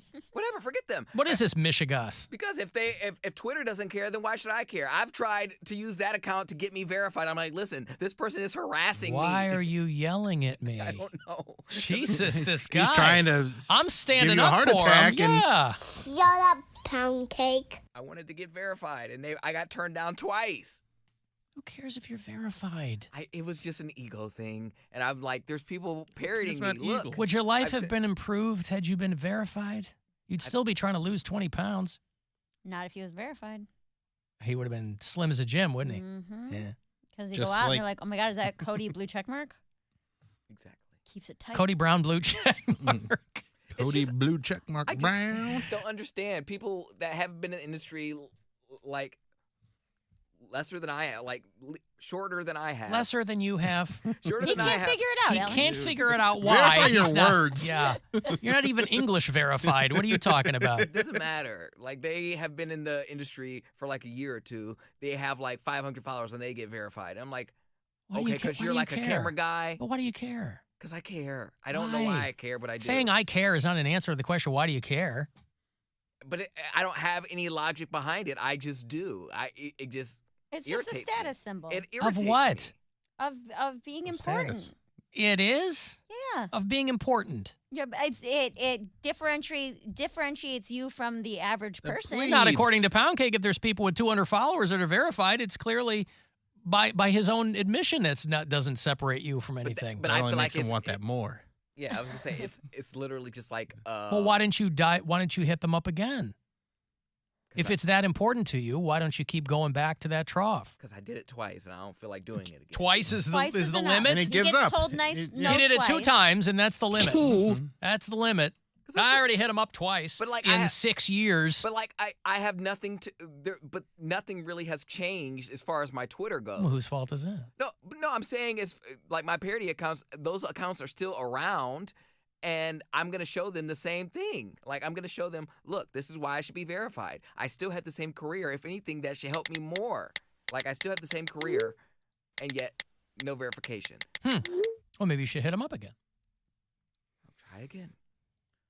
You should keep trying until they get tired of you. They go, fine. Fine. You can only request verification on Instagram every 6 months, and I do it every 6 months. And do it every 6 months. I thought you could do it every 30 days. Oh, it told me 6 months. No, it's every 6 months. Mary's giving you the rundown. Because I did it twice. Like, I think it was like right after I first got hired on the show, and I was like, all right, fine. All right, before we get into that, though, I mean, no one cares if Poundcake is verified. I want to play out what would happen if Alan did die on the show and how we would handle it if you were a dead person. We just pull him out by his legs. Well, right? like, all right, all of a sudden we go, oh no, Alan died. How do we announce that? How do we tell the people? Yeah. Is what you're saying? Yeah. How do we get it out to our valued customers? How do we? I don't care. I'd be dead. I wouldn't care. I know you wouldn't care, but I still think it's something we should do a dry run on. We should have it's almost like a will. Like we should have what is that? Next steps. Like Alan next chokes on an almond, dies. Or no, he says he forgets to swallow once a day. Chokes on an almond. Right. Well, the Mountain Dew goes down the wrong pipe. Take a second to think about it. I got to give away this money here before I get too late on this. Chance to go fund yourself $1,000 right now. Good luck. The Buzzard wants you to go fund yourself and score $1,000. Enter the nationwide keyword dollar at WMMS.com. That's dollar. Enter it now at WMMS.com. And good luck from Buzzard Radio. We have some very, very upsetting news. I don't think I'm the right person to say this. I think this is something that should be announced by someone from the other side. Are you talking about me? That's right. Oh, that's so nice. I gotta tell everybody that Alan died. Yeah. It's your job. You mean I finally get to watch somebody other than Poundcake? What's that supposed to be? You don't have to watch me. Yes, I do. Them's the rules. Until a new person dies and is up here with me. And now that, according to you, Alan's dead, I can watch him do all kinds of stuff. Is he over there with you? Can you see him? He is over here with me. Hey guys, what's up? Oh my... Ghost Alan! Now he can watch me toss off. Now, look at this guy. All it takes is a couple of syllables, and Poundcake's got his ham candle out. Get ready to manhandle himself. Ghostly ham. Ghostly ham. That's right. Nailed it. Well, what's it like over there, Alan, with Ghost Bag? It's the same as you would think it was. I'm just kind of sticky. I never thought I'd say I miss you guys, but I miss you guys. Oh, yeah. I mean, it just happened, so I don't really miss you yet. Well, he hasn't said it. I will miss you, but I don't miss you yet. Did you leave us stuff? He just left. He got tired of waiting around. No, he didn't leave you anything. What you know? He left you an 8x10 glossy of his butthole. I wouldn't be mad at that. You say it like it's a bad thing. At least you gave me something. How do you like them apples? Very much so. Yeah, there you go. And it's in full color, too. 4K. 4K. That's right. That's a real helpful brown right there. That's right. Are you verified on Twitter? I don't even know what Twitter is. I'm verified over here, though. I'm verifiably waiting for you to get home and take them pants off. I do it first thing. Oh, I know you do. I see you do it. They'll get home, shut the door. He puts a chair up against the doorknob so nobody walks in. And it's slappy time. Yeah, I don't have a lock on my door, so I'm forced to use a chair. So I appreciate you not judging me on that. It doesn't keep Ghost Bag out, though, because Ghost Bag can travel through. I can't live my life according to Ghost Bag. I'm not telling you to live your life according to me. I just want you to know I'm going to be around, baby. That's that. There's nothing new. We'll bring Alan along for the field trip. Are you going to take Alan with you to watch Poundcake? Casa Poundcake? I asked him if he'd bring me along, but he said no. He said it's a one-on-one thing. I got my own stuff I got to do, guys, so, you know. Unfinished business? He got unfinished business. He got to get the hell out of here. See you later, whatever your name is, dummy. Okay. I gotta go watch Poundcake. All right. All right, I'll see you later, guys. Thanks for, Bye. Thanks for helping us with that. Yeah. Oh, yeah, I forgot to make the announcement. He's dead.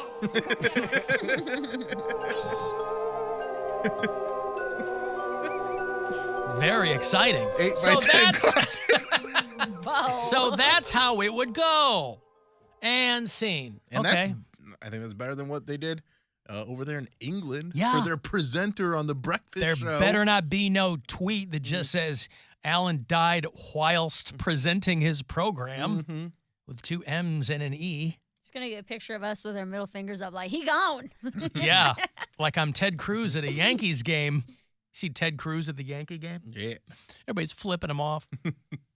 It's got to suck. I mean, irrespective of what you think about Ted Cruz, and I don't think much, it's got to suck when you're there. Annoying. You're just trying And to watch everybody's baseball. well, no, you stand up and wave at people. Like, who are you waving to? I guess you don't want to sit there looking like you got some, bag on your face. But also, it's like he's standing up waving at people. People are flipping him off. I can see the same thing Screaming happening at at him. a Houston game, though, too. Yeah, that's true. So, yeah, he's an Astros fan. He's got no problem with cheating at all. Hey, he got heckled on The View. That's why he was in New York. Okay. Because he was he was doing a taping of The View. I don't know if he's got a book out or what. And climate activists in the studio audience started yelling in the middle of the taping of The View. I thought The View was a live show. These climate activists are They're really on one everywhere. lately. They're throwing tomato soup on paintings. They just did some mashed potatoes on a painting. Yeah, then they're going to do the twist. Very simple. If you look at inflation, the Nobel laureate economist Milton Friedman explained in the United States inflation Right-wingers love Milton Friedman, boy, when it comes to the economy. has one cause and one cause only. Inflation in the United States has one cause and one See, he's so used to getting heckled, he just the show must go on, boy. He just plows right through. cause only. And that is when the federal government spends too much money. Okay. We have seen trillions and trillions of dollars spent by Joe Biden and the Democrats. By the way, inflation has nothing to do with that. It has to do with unchecked corporate profits. That's what it is. But he's plowing through. God bless him. I don't even know what those girls are saying. It doesn't matter because it doesn't matter. Who cares? Nobody knows what they're saying. They're probably because he's going to keep plowing through. He's not going to let them. They're probably upset about the When You Were Young festival getting canceled. High winds. Yeah. Last year, the federal government took in $4 trillion in tax revenues. Most money in history we've ever taken in. The problem is we spent nearly $7 trillion. And I don't even know what they're saying. Something now? I don't know. It's just got to, if you're one of these like activists or whatever, I guess I would think that your point would be communicating your message to people, not just getting in the middle of something. You've done nothing to further your cause at all. Because then the View girls start yelling. We do cover climate here, guys. We do cover climate. Ladies, excuse us. Let us do our job. Let us do our job. We hear what you have to say, but you gotta go. You gotta go. You gotta let us do our job. Yay! Get a round of applause there. Yeah, who knows what the hell they're saying. Don't mess with Sister Mary Clarence. She is not going to have that. Cover climate now is what they were saying. Cover climate now. Trying to get the girls on The View to cover climate. Yeah, because you know how people are paying attention to that on morning television. They're trying to get ratings, not give people a TED Talk. Well, anyway, but Ted Cruz, boy, he's like, please, I have gotten heckled by way better than you. And if they you have no idea who you're messing with. And if they would have just waited till Monday with all this great weather we're having, there would have been plenty of coverage on the climate. Am I right, guys? Yeah. He would have been off to Mexico in no time flat.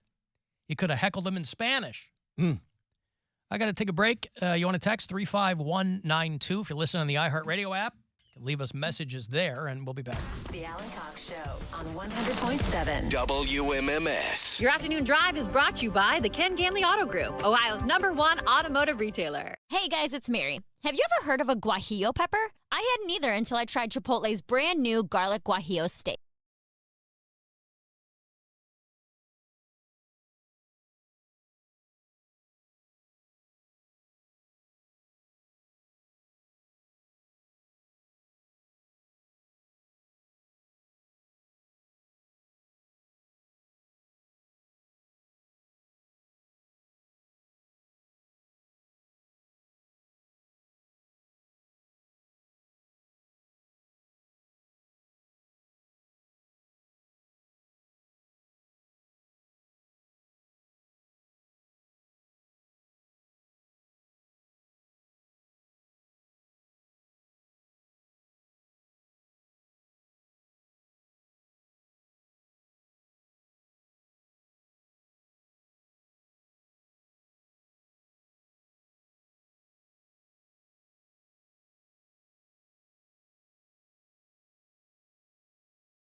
Buzzard. This is 100.7 WMMS. Cleveland. Call the Alan Cox Show. Where's the best place in America to meet single girls and guys? 216-578-1007 or 1-800-348-1007.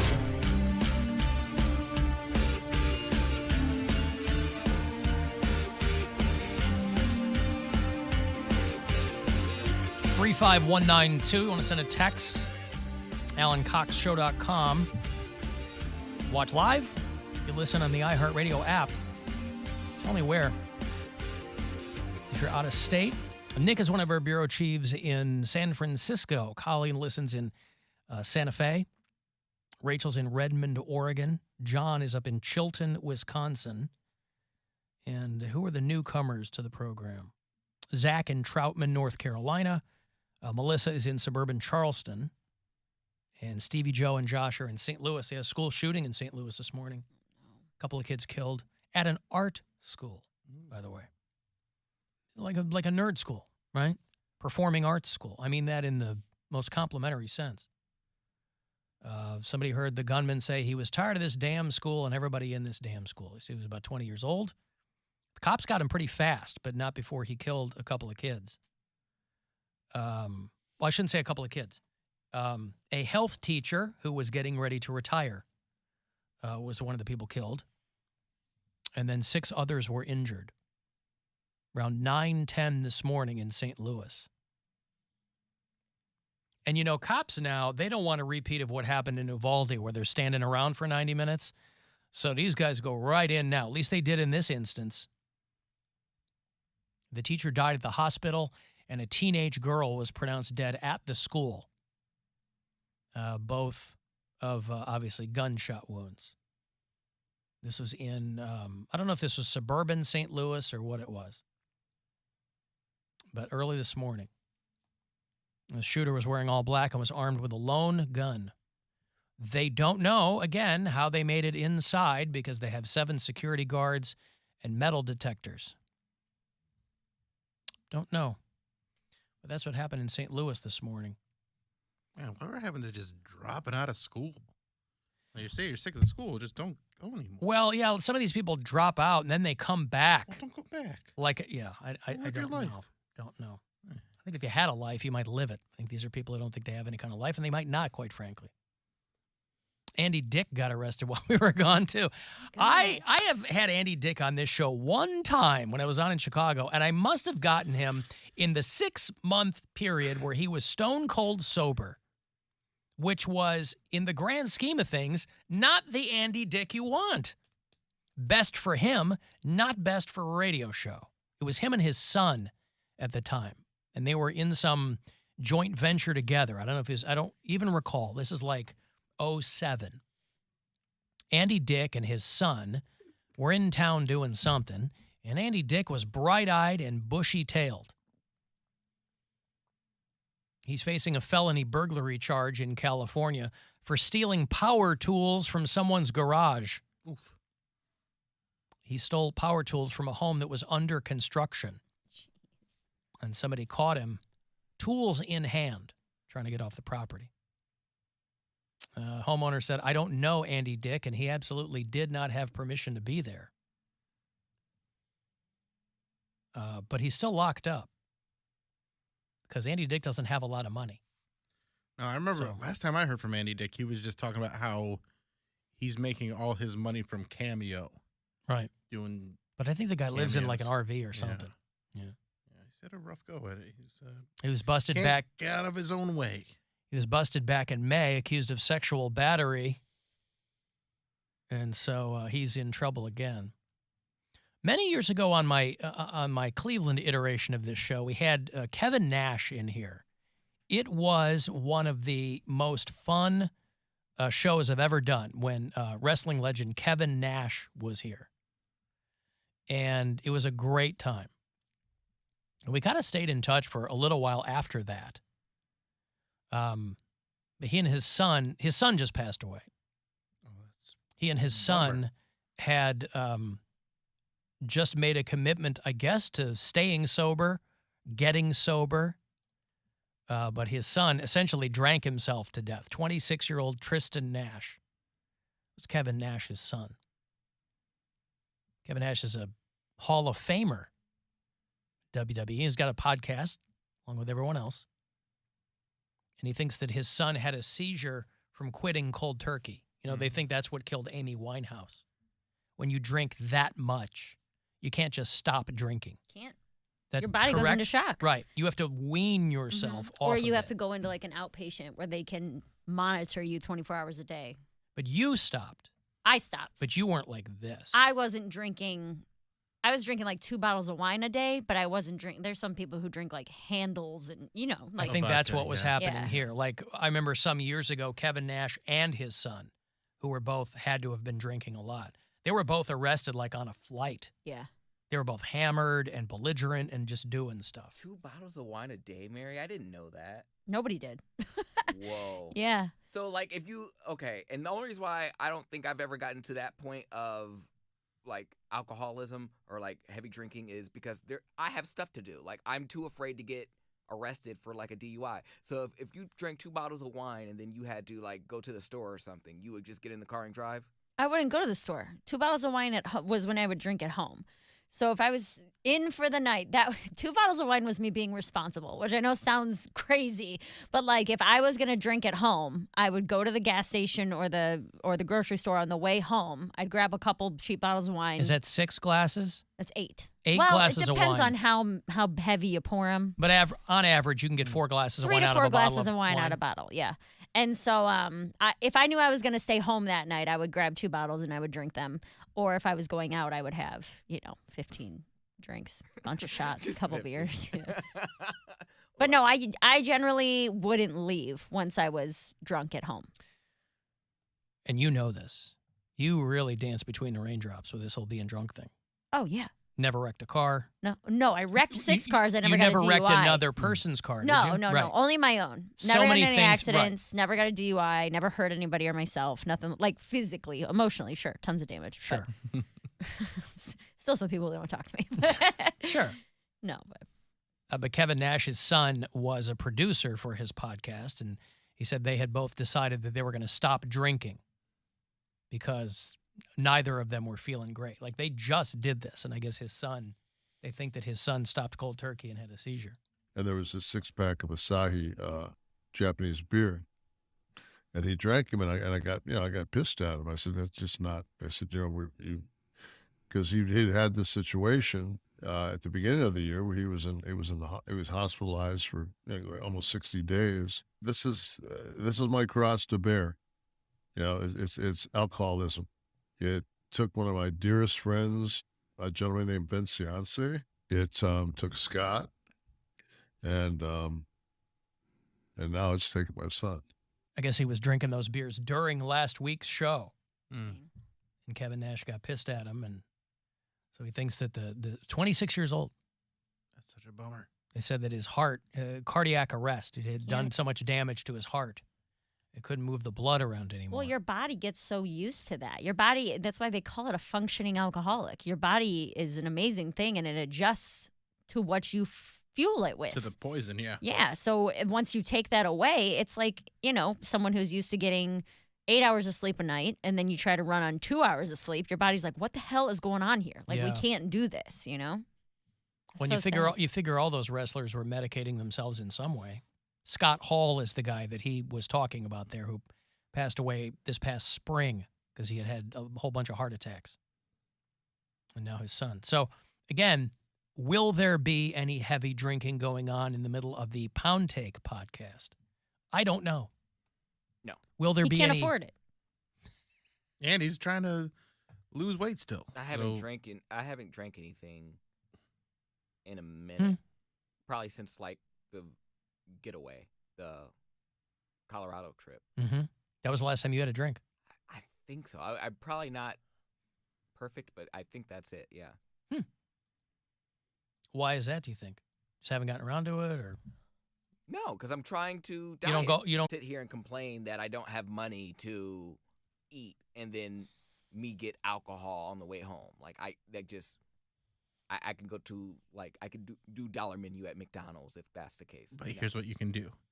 Get an empty bottle of alcohol, put it in Keith Hotchkiss's office, and be like, "Did you He's steal stealing my vodka?" And then he'll go over. He's graduated from Red Bull to wine and vodka. Yeah, and then he'll go and buy you some, and you'll be set. No, I don't want to. Well, he'll preface it by saying, I thought I brought in a giant handle of vodka and put it in. It says KH right on it. I thought. bring in handles and leave them around. The opportunity to drink could possibly be this weekend because there is a Halloween party that I'm going to. I don't have a costume, but my friend wants me to go. We went to, there was this huge, crazy country bar next to. This was in Oklahoma City. In Oklahoma City. That looked like my nightmare.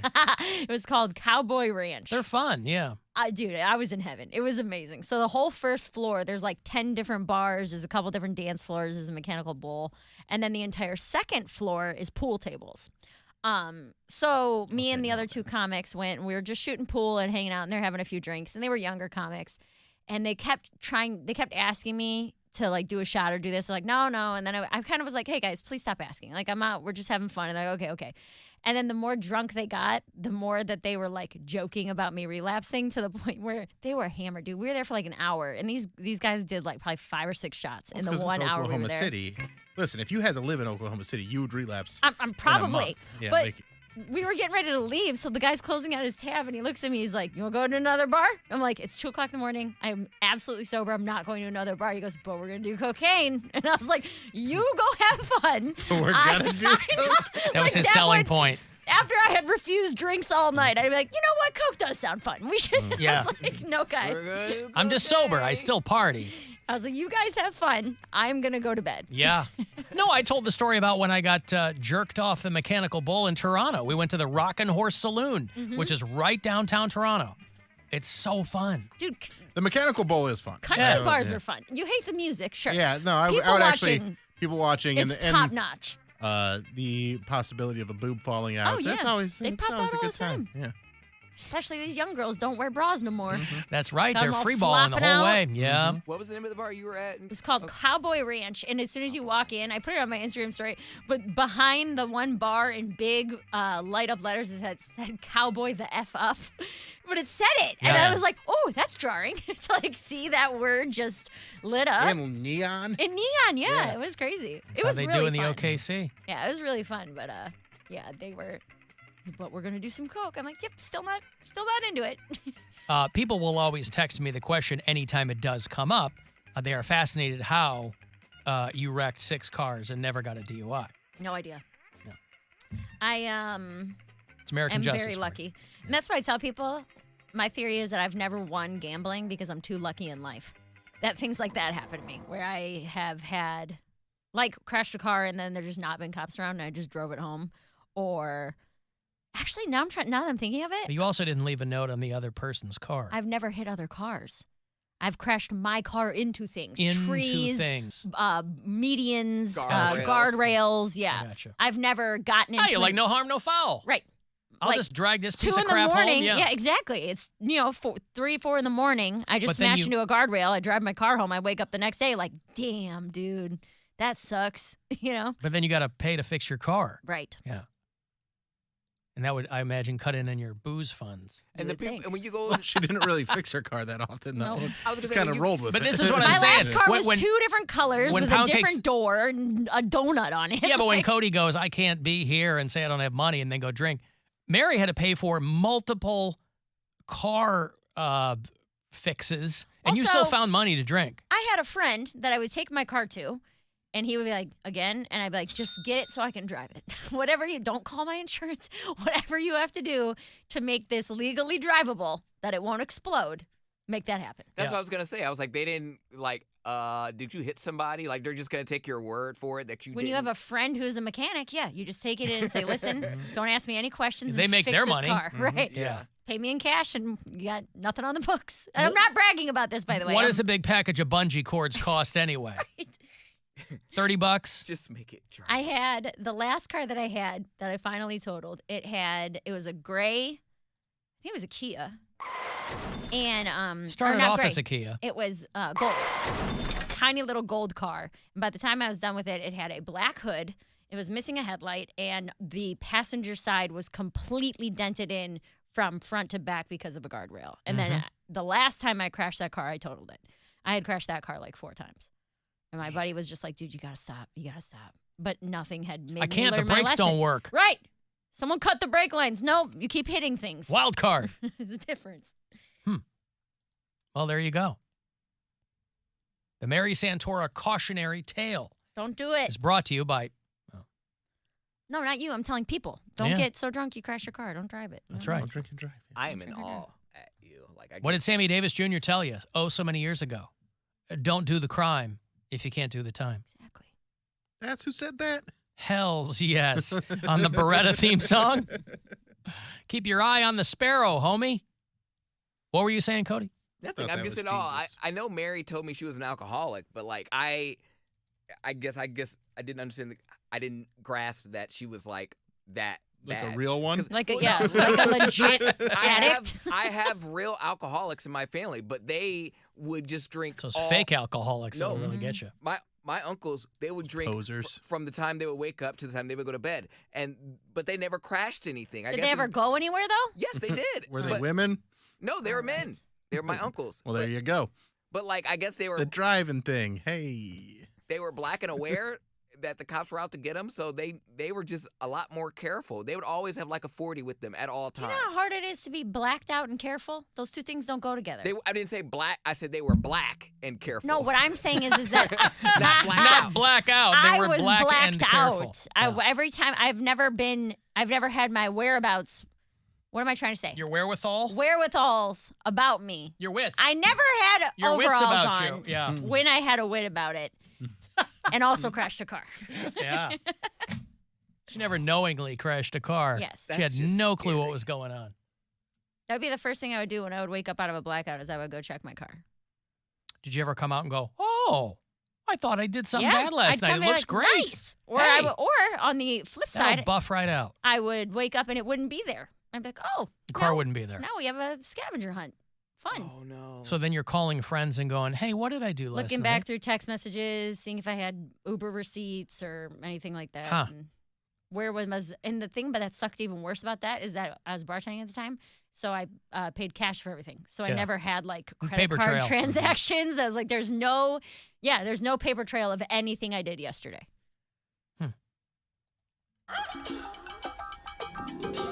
Don't go to bed with no price on your head. No. They're telling you, don't do it.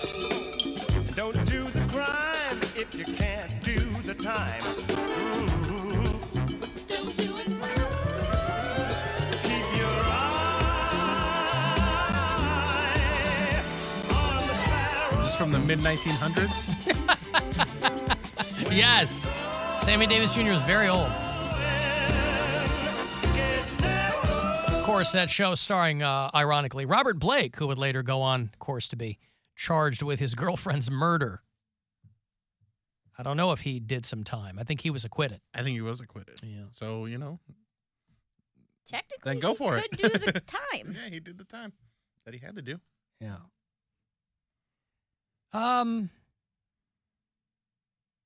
Alan, if there is a gateway drug, it's alcohol. I've never been sober or stoned and thought, I could use some cocaine. It's 100% true. Only while drunk. That's what the comic said. He goes, I use cocaine as an undo button. He's like, when I need to knock a couple drinks off, I've had 10, I'd rather have 7. Go do a line. I'm like, Wow. that's not how math works. I was reading. That guy's, he's going to be dead or His sober story, soon. His story was crazy. And I told him that. I said, I feel like I'm just a couple years ahead of you, man. He talked about it on stage. He grew up super wealthy, like 1% wealthy. And so he just has a drug problem now, is essentially what he talks about on stage, is that he's like, yeah, this is what happens when you get handed everything in your life, is you go to private schools and you say, F you, dad, and then you take his credit card and you buy drugs and you waste money and become a stand-up comedian. He's got like stupid tattoos, like pun tattoos all over his body. On his hand it says, it's a snake, and it says, I've made him a snake. Like, so he. Oh boy. So yes, so Oh, he's boy. covered in tattoos like that, and so he's like, yeah, this is what happens when Constant you're a reminders rich kid. right. I was reading this morning about 3 different people in New York who were getting cocaine by like a delivery service, and all 3 of them died because there's no pure coke out there anymore. It's cut with something, and for these people, it was cut with fentanyl. So it was like a young girl who was a teacher. There was a 26-year-old lawyer who had just started her first job out of law school. Female lawyer. Huh? Female lawyer, you said. A female lawyer. There was one of these like hedge fund guys, some young dude, and then a social worker. All 3 of them died from a fentanyl overdose from calling this dude. They all had this coke delivery service guy's number, and all 3 of them called, and all 3 of them died because it was cut with fentanyl. Bad business. Now you got 3 less customers. 3 fewer customers. And you can't call on these people word of again. mouth on that is not good. Nope. You don't want the guy that's got the coke that kills you. You don't want that. Just want to get high. Listen, at least we did learn, though, they've learned, maybe perhaps too little too late there in New York, that rats are not your friends. Rats are not your and friends. neither is fentanyl, also not your friend. Right. This is not Ratatouille. Rats are not our friends. Oh, boy. Also, if you're a rat that tells on the drug dealer, still not our friend.